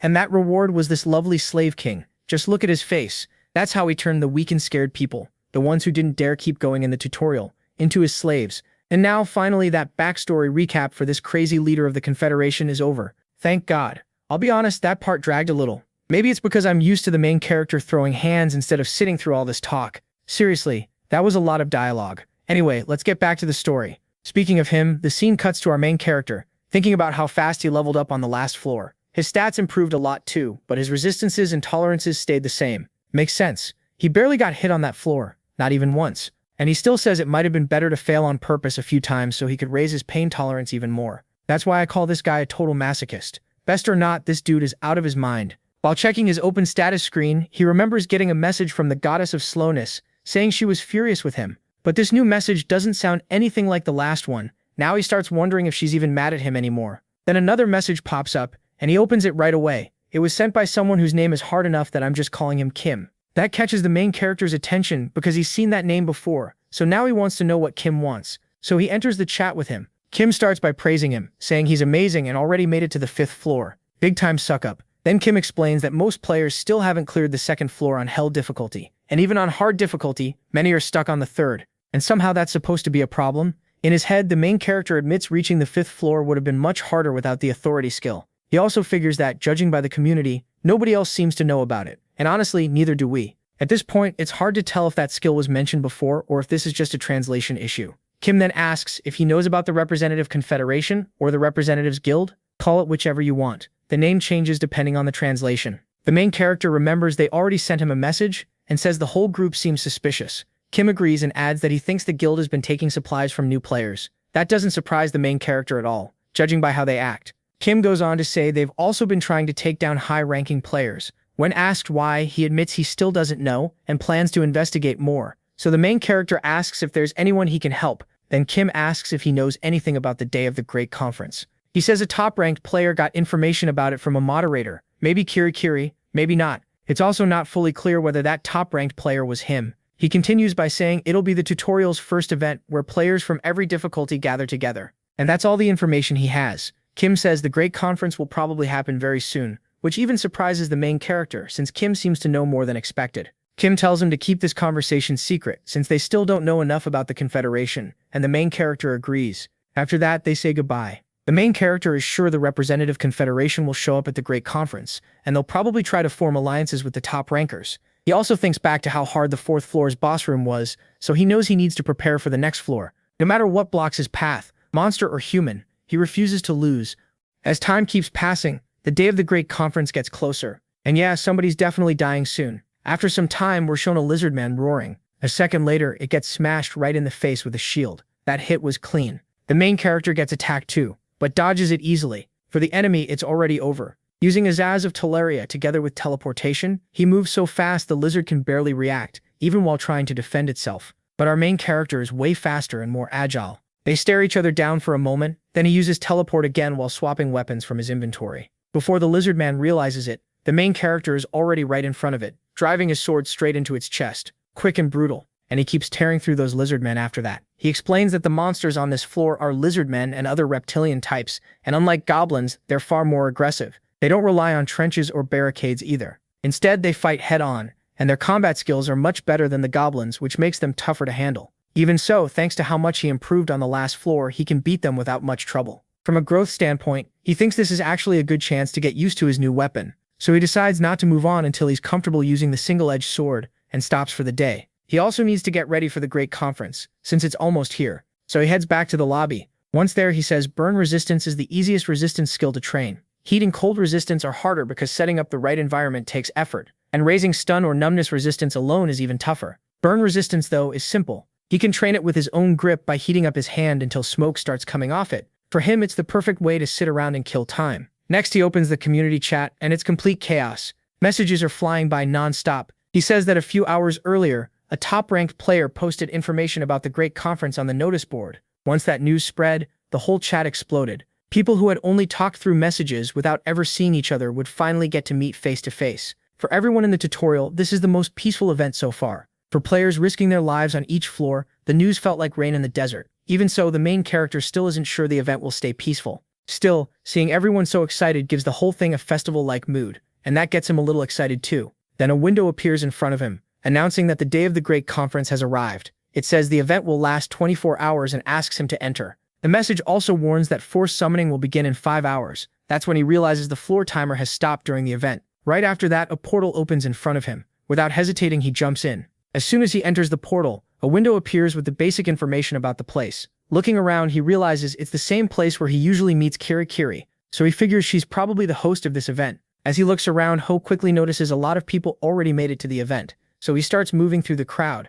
In his head, he admits the place feels pretty lively. Everyone is laughing, chatting, and this is the big conference. Then someone recognizes Ho and comes over asking for an autograph. When MC turns around, the guy introduces himself as Kim, the same person he talked to in the chat. He's a challenger from Normal Difficulty. Kim also says he used to be a huge fan of the protagonist, back when the protagonist was a pro player. The two chat for a bit and keep things casual. Before long, Ho asks about the scumbags from the Representative Confederation. Kim says they still haven't shown up and will probably wait until the last minute. While they're talking, the famous top rankers arrive. Kim warns Ho to be careful. He's sure the Confederation has allies among the top rankers. Just to be sure, he asks how strong MC is compared to them. He thinks for a second, then says, "I'm crazy strong, kid." A little later, the protagonist and Kim mingle with other players, trying to gather more information about the Representatives Guild. At one point, Ho quietly asks Kim if any of those top rankers might belong to the guild. Kim says probably not. After that, MC leaves them to keep talking. Still, something about it feels suspicious.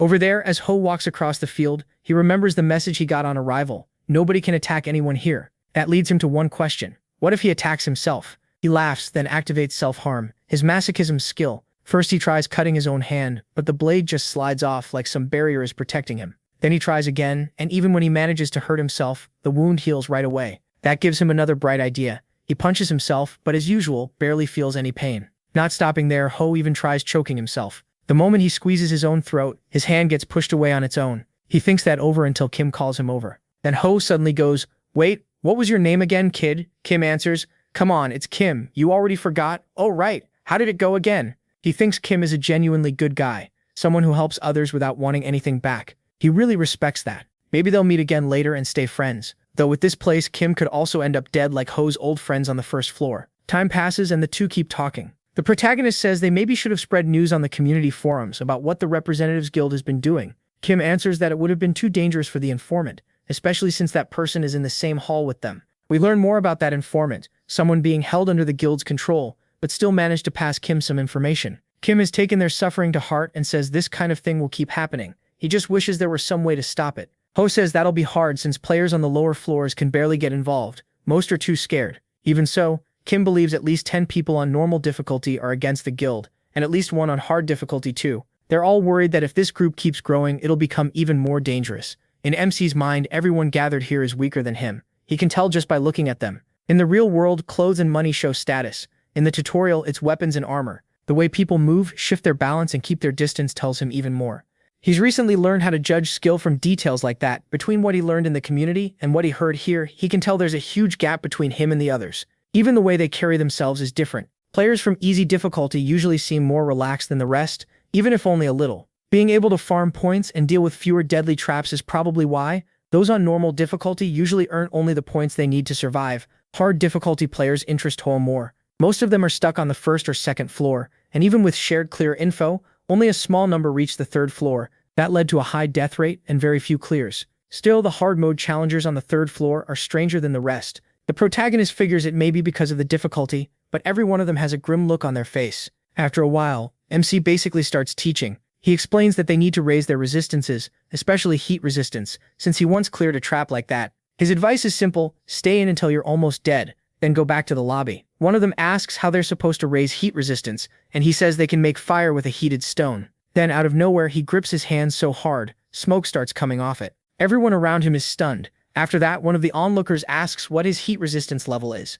Ho says he thinks his heat and cold resistance are level 4, and his burn resistance is level 7. That shocks everyone even more, and one person straight up asks if he's some kind of monster. The protagonist decides not to mention that his pain resistance is already level 11. Then suddenly Kim calls out to him and says the Confederation group has arrived. Ho looks straight at the leader, already itching to beat him down. Kim steps forward first and says they need to talk. Now he's face to face with the leader of the guild, but they ask who he even is. Kim introduces himself and directly asks if they've been stealing food and water from other people and attacking players too. The leader gives him a mocking look and asks what proof he has. Then the leader says if Kim has evidence, he should show it. While Kim starts bringing up the rumors, Ho senses someone approaching, and then who shows up? That creepy guy MC compares to Orochimaru. The group arriving with him is probably the top rankers working with the guild. Ho notes that on their side they only have a few normal difficulty members in him, so he takes a closer look and notices some people there aren't a threat at all, along with a few top rankers from normal and hard difficulty. The frightened people standing behind them are probably the victims, and that makes him realize this is worse than he thought. Then his eyes meet one of the sisters shown earlier. She immediately tries to signal him, and the protagonist catches it. Suddenly she runs straight toward him. The leader notices and tries to stop her, but right as he's about to grab her, the moment everyone was waiting for finally happens. Ho uses teleportation, slips past the leader and saves her. On the way through, he lands one hit to the leader's stomach and drops him flat. Once MC shields her, he turns and asks what she wants him to do now. Kill them all.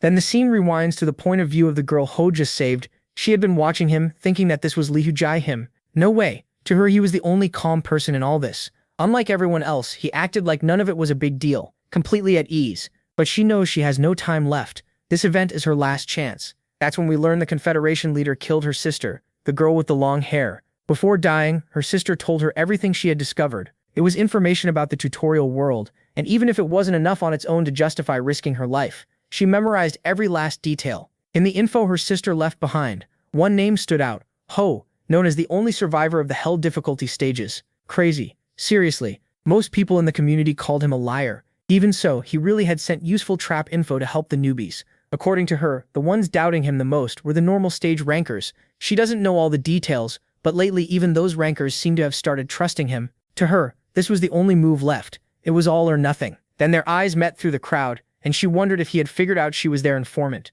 But if she wanted to bring down that bastard leader, she needed Ho's strength. That was the moment she finally moved and ran for it. Somebody help me. And like that was ever a problem for him. Man, they knocked me down, good grief. Now we're back to the present. In Holmes' mind, helping people had always made things worse. Every time he stepped in, the problem grew and more people got hurt. But this time, he doesn't care. So who do you want me to kill? The leader can barely stand after that one hit from the protagonist. Still, he starts yelling and asks why Holmes attacked him for no reason. The leader's group quickly joins in and starts blaming MC2. Then he shows them his wings and drops his coldest line yet. Don't rush me. Take it easy. Come at me. Calm. The girl is already terrified, and the others freeze on the spot. Nobody even dares move. Then Holmes makes it clear he's ready to put every one of them down and calls them all out. Seeing no way out, the Confederation leader tries to talk his way free, calling it all a misunderstanding and begging for a few minutes to explain. He keeps trying to calm things down and says they should just talk. The protagonist ignores that, jumps in, and says he'll help the guy build up a tolerance for pain. When is this guy ever going to catch a break? Just hearing that almost gives him a heart attack, so he orders his lackeys to protect him. One of them swings a sword at Holmes. MC stops it with one hand, and basically turns the guy's arm into mush.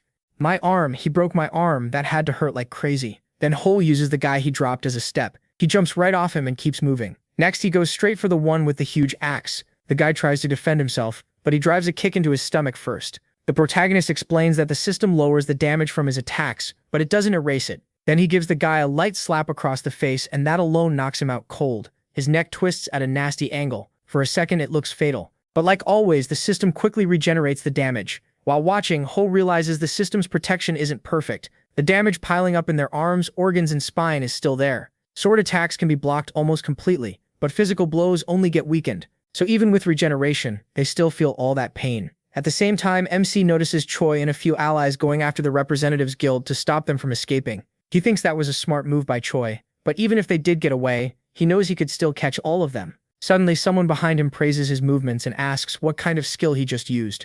Ho turns and asks who this guy is. Then Choi shouts his name, Myung-Jin Chan. Hearing it, the protagonist remembers him, a ranker from the 6th floor of normal difficulty. So this guy is no joke. Right after that, Myung-Jin Chan says MC isn't the only one with special skills, and purple energy flares around his spear. He wastes no time and invites him to fight, throwing in an insult for good measure. The purple glow on the spear grows brighter. Ho watches and wonders what the skill actually does. Maybe it boosts strength, or maybe speed, like the goblin soldiers he fought before. Then the protagonist tells him to stop showing off and come at him with everything he has. You're not that impressive. You're a loser. Ho makes the first move and Myung-Jin Chan thrusts with his spear. Of course, MC dodges with ease and points out that he can't just throw out spear attacks like that. That mistake leaves an opening and he cuts him. Just as the protagonist expected, slashing attacks work really well here. As he watches the man drop his spear and run to pick it back up, MC stops and thinks, this is the top 5 ranker. After that, Ho turns back toward the group leader and his allies. Then he pulls both swords from his inventory and says he'll set these bastards straight.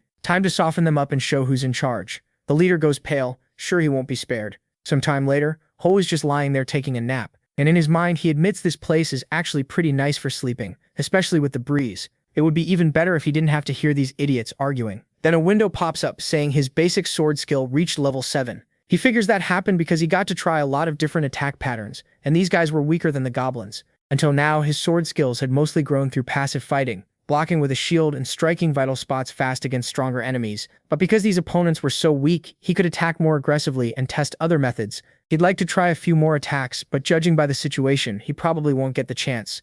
Meanwhile, Choi acted as soon as Hu-Ai started crushing the Confederation members. Instead of joining the fight, he used ropes to tie up the ones he had already beaten and pin them to the ground. The protagonist, meanwhile, wonders what to do with them now that everyone's been put in their place. Then the informant steps forward. The girl who gave Choi the information about the Confederation's victims. She suggests a plan to shut the Confederation down, send the first-floor challengers to the second floor, then get ready in case the leader's allies come looking for revenge. If they do that, the Confederation won't be able to prey on new challengers anymore. The people who supported the leader would become training dummies as punishment, and their victims would slowly lose their fear, unite, and build a resistance force. After sharing her idea, she gathers everyone in the field and tells them what she went through, along with what the Confederation did to the other players. That wins over the people who had no ties to the Confederation. With her words, she brings the victims together and forms a new group. Thanks to Choi, even the rankers back off and follow her plan. For now, the victims are getting help and training from the rankers, using the Confederation members as punching bags. People can criticize it, and yeah, it's morally ugly, but they solved it this way because there wasn't a better option. Ho says there are still 13 hours left before the event ends and he wonders if he should spend that time sleeping. But suddenly, he feels someone coming closer. Without even looking, he tells the person they did their best. Then we see Julia standing in front of him. She sits beside him, and an awkward silence settles in. Ho thinks the whole thing feels pretty strange. Julia says that on behalf of her older sister and the other victims, she wants to thank him again. MC hadn't even known she had an older sister, but she keeps going, saying what she's about to ask might sound shameless, maybe even unfair. And he already looks like he's bracing for a very long story. Oh boy, after a while, the protagonist says she told him everything what happened before she entered the tutorial world and everything that happened after. She also explained how her sister died. When she finished, she asked for his help. She knew it was a shameless favor, but promised she would repay him no matter what. That request catches the protagonist so off guard he even starts stuttering, saying that's not the issue. He's so flustered it's almost painful. Then he asks if she wants him to train her. She quickly says no. If possible, she wants power right away. Well, that would be nice for anybody. Then the protagonist suddenly gets an idea, and as always, he handles it in his own special way. By special way, I mean he straight up puts a Glock in her hand. Instant power delivered. She asks how strong it is, and he admits he's never tested it, so he doesn't know for sure. Still, he warns her to be very careful with it. Brilliant move. She just lost her sister and went through hell with the Confederation, and his answer is giving her a gun. Surely this can't go wrong. She thanks him and says from now on she'll live for others and fight to protect her group. And to the protagonist's disappointment, she adds that this is also how she'll repay her debt to him. Seeing her hold that thing like she's already on a mission, the protagonist asks where she's going.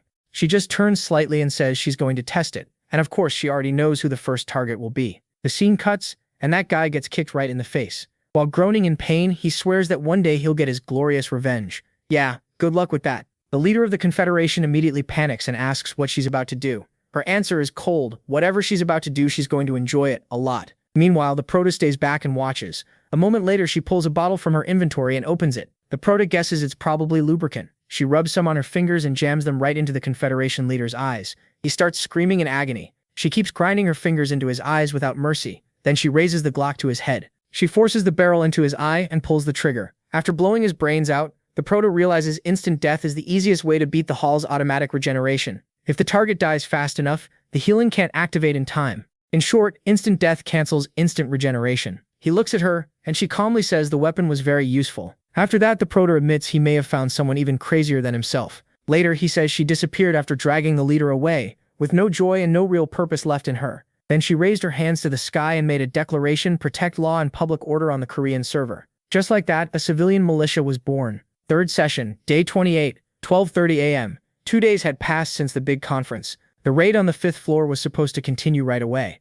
But the Proto put that aside and helped build the civilian militia. Many victims joined and became members. Some had already decided to do that on the day of the conference. A few people still hated her methods, but a lot of players from normal and hard difficulty were inspired by her courage and joined anyway. She ends up becoming something like a Joan of Arc figure for them. The Proto explains that the militia created rules and public order to protect challengers and secure their rights. It wasn't for the rankers clearing floors, it was for the weaker players on the lower floors. Their core rules were simple. First, no attacking each other. Second, no killing. Third, no stealing. Fourth, no violating another person's free will. A lot of people objected, especially because breaking those rules came with punishment under the militia's internal code. Even so, they ended up executing 3 more members of the representative confederation. The others were spared and kept under watch. The Proto says he probably doesn't need to worry about a rebellion, considering the mental state they were left in. So in the end, everyone realized the newcomers needed guidance and clear rules. To prepare for the next wave of novices, they planned to hand out manuals through the community. By dawn the next day, things had finally settled down.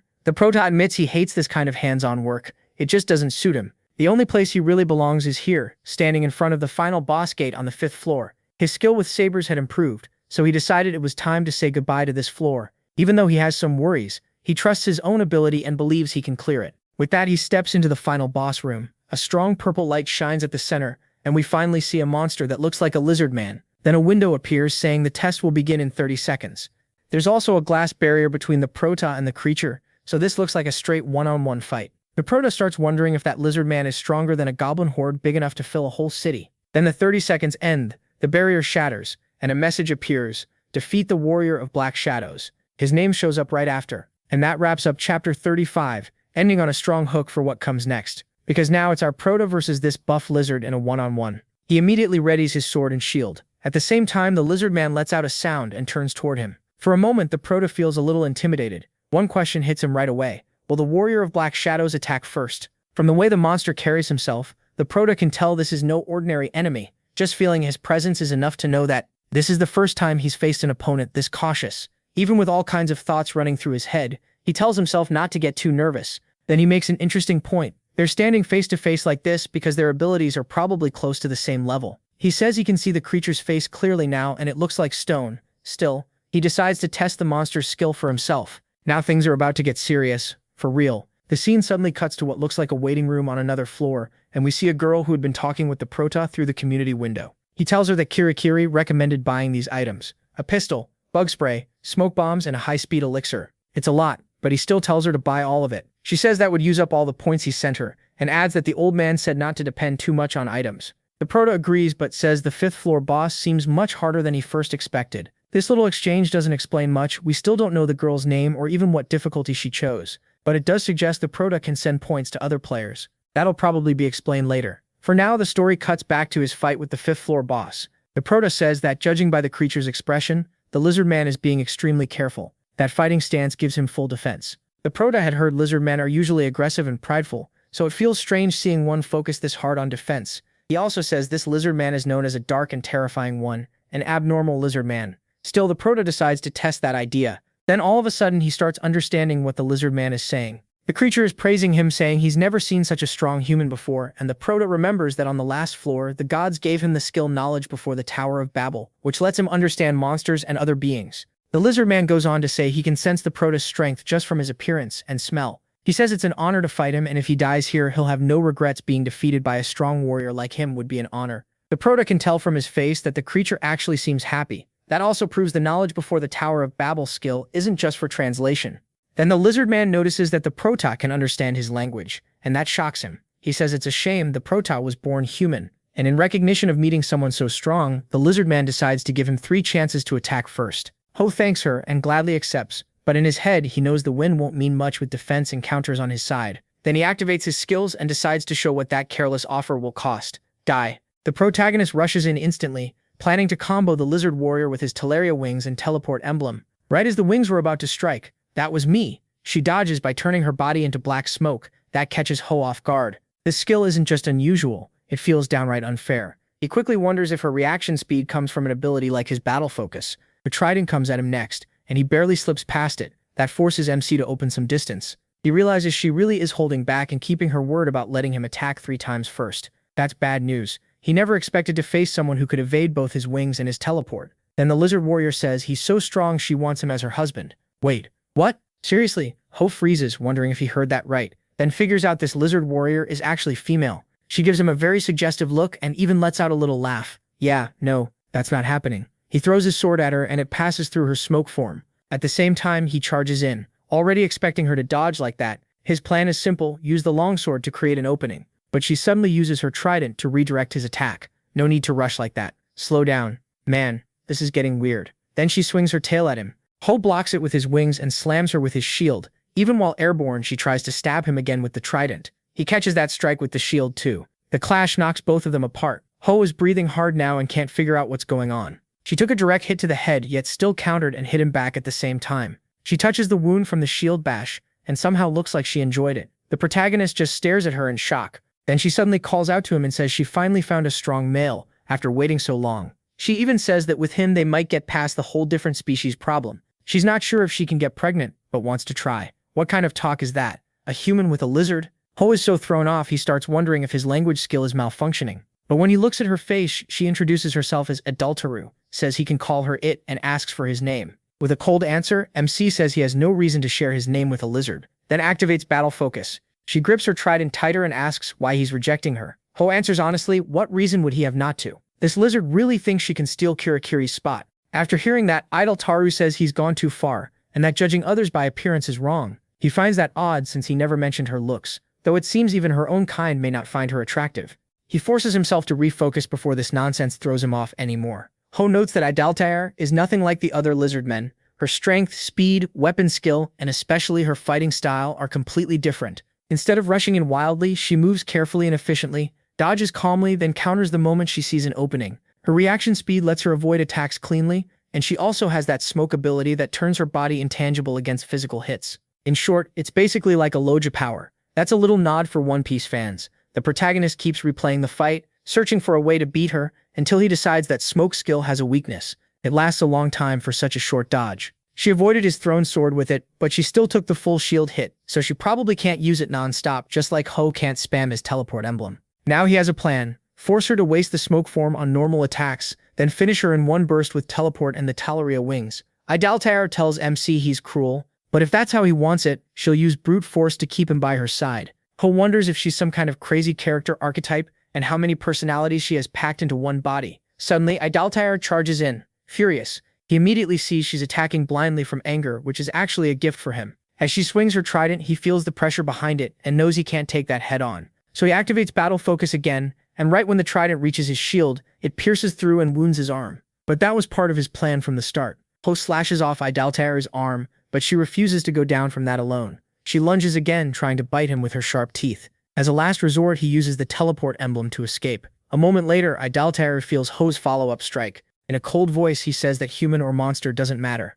If someone blocks his path, he'll kill them. The protagonist finds it strange that she didn't use her smoke form, but judging by the damage, she ended up taking even more instead. Idaltair calls him cruel again. She says he truly tried to kill her, and if she had reacted a little slower, he wouldn't have taken her arm, he would have taken her head. So now she says she won't see him as a partner anymore, but as an enemy she has to destroy. Right after that, her body starts to mutate, growing bigger and more muscular. Her size nearly doubles, tearing apart the clothes on her upper body. Things just got serious. Idoltaru stomps the floor hard enough to split it open, and the whole hall shakes from her power. Ho quickly takes his fighting stance as she stomps toward him, but he manages to dodge. MC thinks she'll destroy the whole hall if this keeps up, and says she really does feel like a video game boss. At that same moment, she rushes him and throws a full-force punch. Ho tries to evade, but a pillar traps his movement. He wonders how long she can keep this form up. He's already used his teleport emblem a lot, and probably has only 2 charges left. With no other choice, he dodges at the last second, and her punch completely destroys the pillar.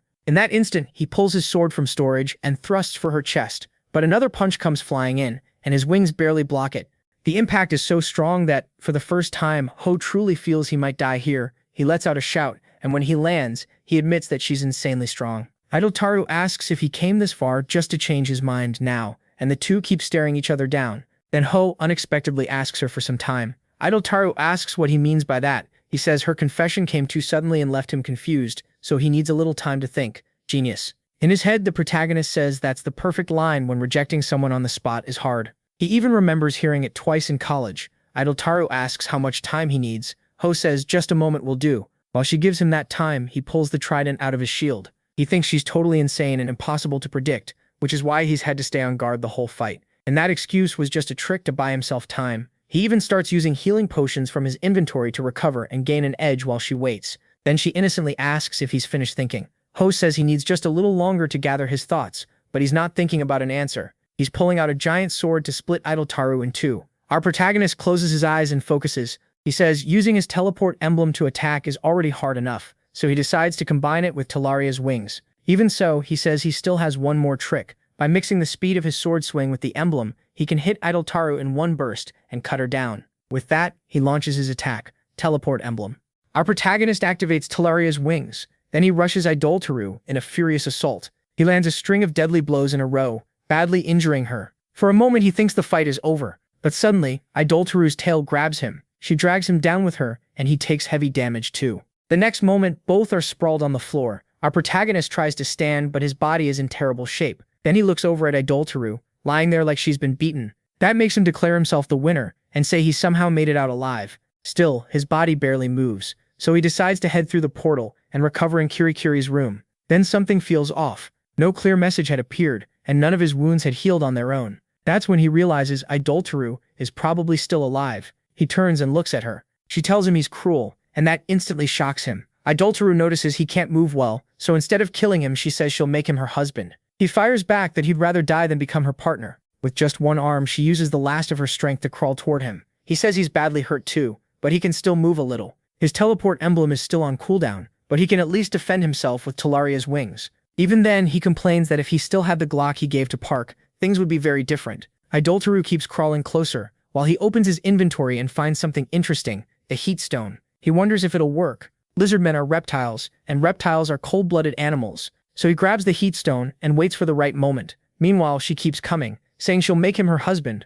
Right when he's about to throw the heat stone at Idoltaru, she gets close enough to strike him too. But then she suddenly lets out her last breath and collapses, completely out of strength. With her final words, she says he called her strong. He never called her disgusting or cowardly, and never cursed her as some devil's servant. He saw her for who she really was. To her, he's the other half she never found. Before dying, she tells him that even if he's a small, pathetic human, he's still a strong male, and one day she'll make him her husband. He says she finally died, but she still managed to scare him to the very end. Calling her an idiot, he starts wondering if her own kind looked down on her. With that strange ability and the normal defensive instincts of a lizardman gone, all that was left was a sad shell. He feels a little guilty, but even if her past was miserable, the two of them were always meant to kill each other. So he quietly says he's sorry for her and closes her eyes. A bunch of windows appear, congratulating him for clearing the 5th floor. His injuries and wounds are healed automatically. And then the gods choose to offer him a special skill. A new vote starts. 74 in favor, 3 against. He says the last skill the gods gave him was great,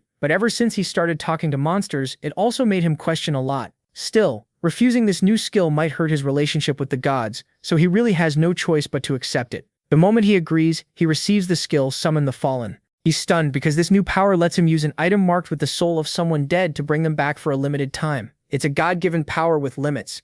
He thinks it's amazing, so broken he can barely believe a skill like this exists. To him, it's basically a miracle. Suddenly, a strong light rises from Idol Teru's body. There's a soul stone over her soul. He thinks that if he revived her, she'd just keep talking about marriage and probably attack him again. So he says he's not crazy enough to dig his own grave. More messages from the gods pop up, and he wonders if ignoring this is really the right move. He looks at the portal and says those gods are insane. Then he steps through it. Back in Kirakiri's world, he finally looks relieved. Then she walks up to him and says, this time, breaking a woman's heart was especially cruel. He tells her to cut it out. Did she really want to see him mating with a lizard man? That makes her stammer and admit, probably not. And that wraps up chapter 39, ending at the 5th floor boss room and the portal our protagonist just came through. There's a window there, saying he'll need to form a party to challenge the 6th floor, and we see Ho with Kirakiri in her world. Since he promised before entering the 5th floor that he'd bring her cake when he came back, he keeps that promise and buys it for her. While they eat, Kirakiri says he's probably the first person ever to get courted by the guardian of the 5th floor.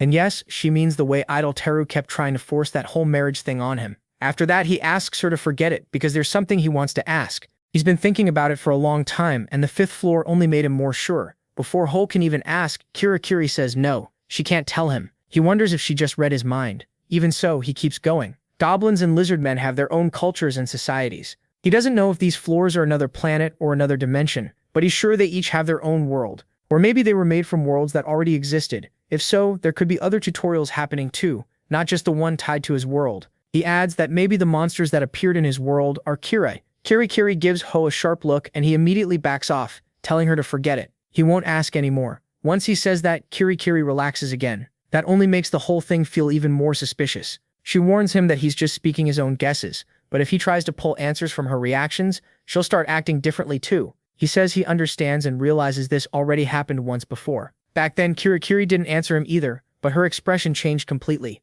He keeps thinking about how she always gives him helpful information and decides taking advantage of her kindness would be wrong, so he apologizes to her. Some time passes, and the portal to the next floor opens. Kirakiri tells him to think about it a little more, and Ho asks if she's serious. She says, you never know. Idol Teru might make a good companion if he can somehow persuade her. Anyone who felt bad about her death before probably got hit hard by that line. And of course, there's still a chance she shows up again later. He did just get that new skill from the last floor after all. But he quickly says he has no interest in talking to her, and calming her down would be impossible anyway. Then Ho walks toward the portal, saying there's no point trying to convince Idol Teru to become his ally.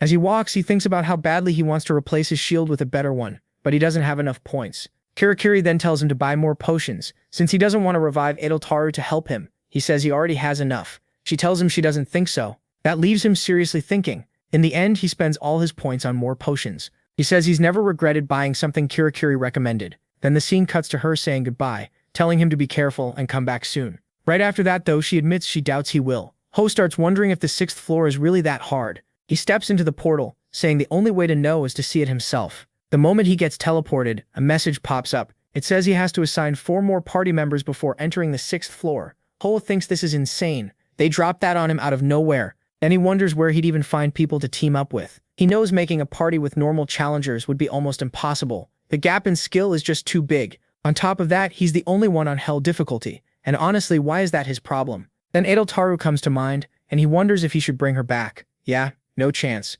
Right after that, a message appears, saying the god of adventure is disappointed in him. Ho instantly tells that god to shut up, guessing he's probably just some creepy old man in a white robe. After blowing off steam, he pauses to think about what to do next. He looks at the portal message again, then he wonders if he can clear it alone. If so, he'd need to do the work of 5 people by himself. 5 Hell difficulty people. Now that's a real mess. Ho asks himself if he can actually pull it off alone. Even if there were other challengers on his difficulty, he doubts they'd match him. In fact, he's sure he'd be above average. One thing he definitely has is confidence.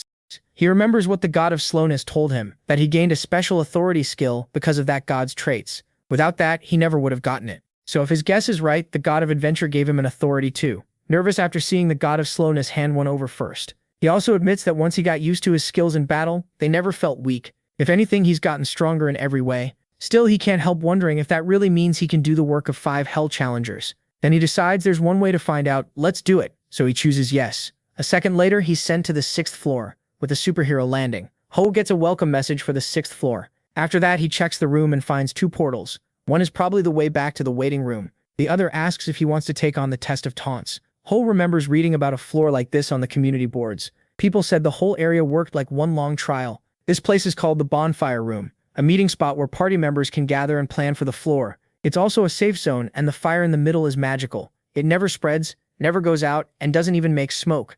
Once he's done checking the room, he walks to the challenge portal. Without hesitation, he decides to clear it alone. Then the scene shifts to a dungeon. Ho appears there a moment later. He says the floor looks a lot like the hallway from the first floor, but instead of a return portal, there's a stone door now. When he gets close, a message tells him he can't leave. Then something behind him grabs his attention. He turns around and realizes it's finally starting. An explanation for the floor appears. So here comes the story behind it. 50 years ago, the cursed priests of the Bahar Church were hunted by the Pantheon. That church was a cult that raised the dead and turned their souls into evil spirits. There were 16 priests, including Kadiyas. They escaped the Pantheon and fled to the center of the White Mountains. That place used to be called the New World because a god once lived there. Now the Bahar priests are trying to use leftover divine fragments to cover the whole continent in nightmares. So the system says a brave warrior must stop them until the Pantheon's holy knights arrive. That's the setup. Then another window appears with the clear conditions. In short, he has to stop the undead from reaching the stone door and kill all 16 priests. Ho says that depending on how many there are and how strong they are, this could turn into a long, brutal fight.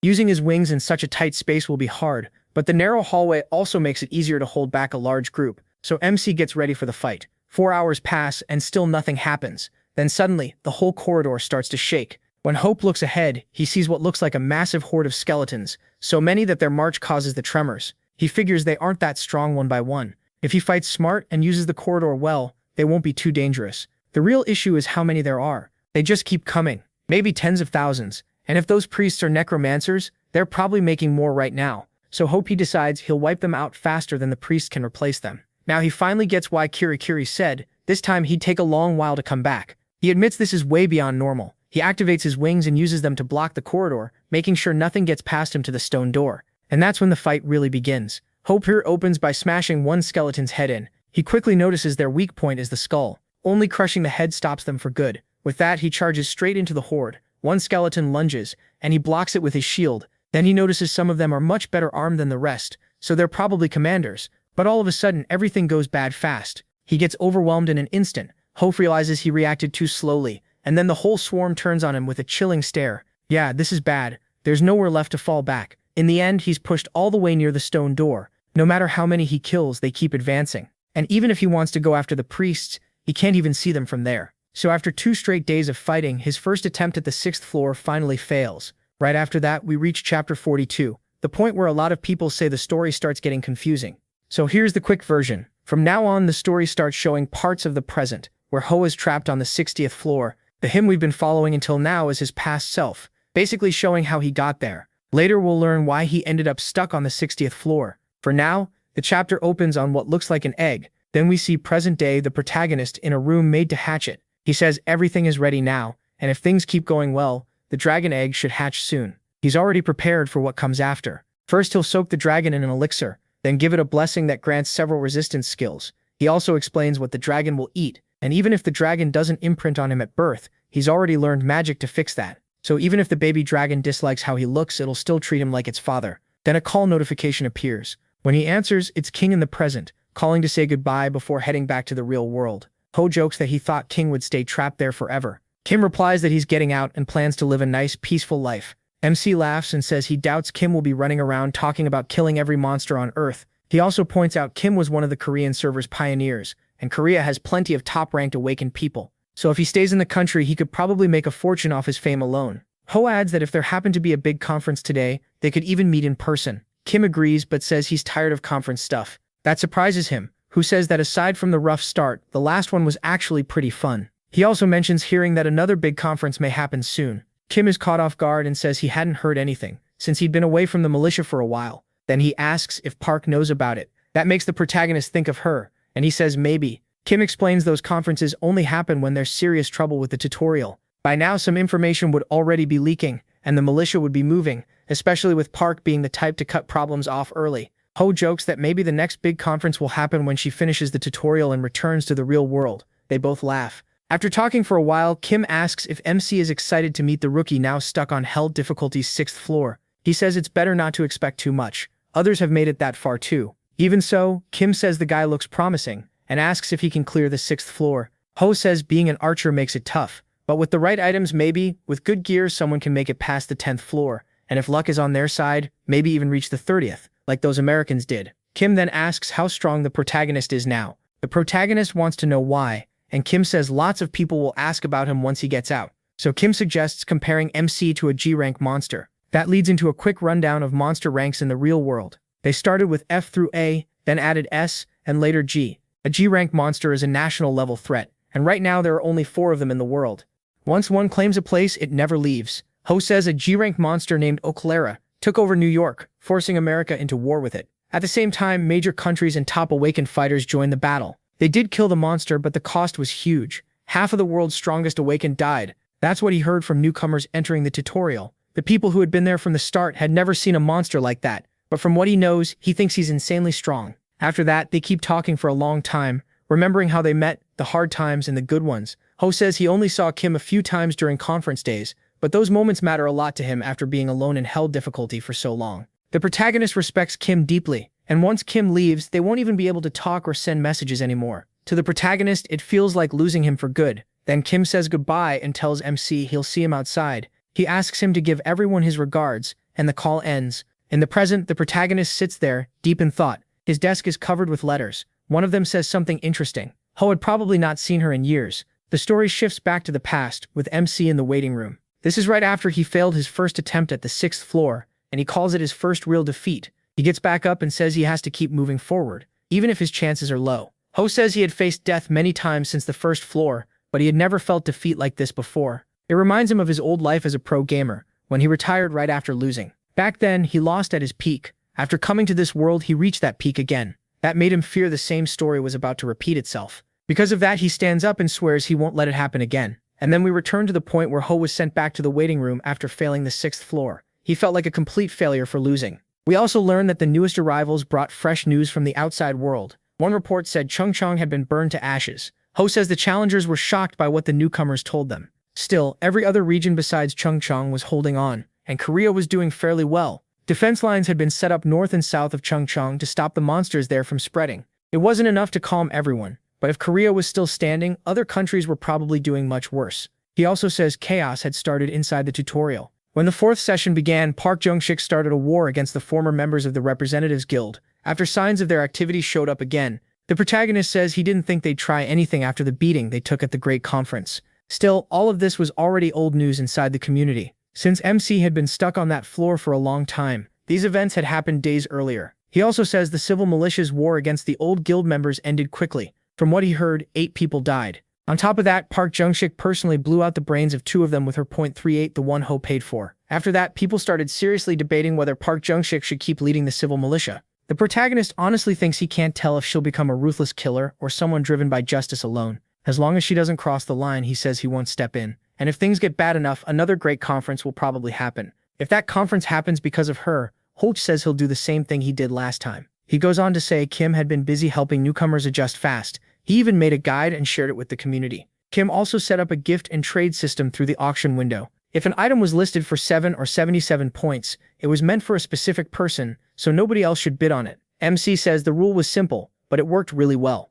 Until then, the auction window had mostly been used by rankers selling junk to lower players for cheap. There weren't many items being traded, and since points were scarce, prices usually stayed low. He reflects on the difference between the two. While Park Jung-sik spread awareness about crimes, Kim worked to build a place where people could talk and live together. He wanted a real society inside the tutorial, no matter the cost. He remembers Kim once saying that instead of focusing on the few people who might reach the 100th floor, he cared more about the many stuck below. The protagonist says Kim wasn't wrong. More and more people were being left behind, and Kim's answer was to create a path for the weak. MC says he hadn't just been wasting time while trapped on the 6th floor. As soon as the 4th session started, new players arrived in hell difficulty. One of them picked it by mistake while drunk. The other just waved his hand, thinking the choice meant nothing. Just terrible luck all around. Seeing their choices, Ho remembers that his old teammates from the 1st session had chosen hell difficulty on purpose. Even then, he was the only one who survived, so he decided to help these newcomers and teach them everything he could. He explained what to avoid and gave them a rough growth guide.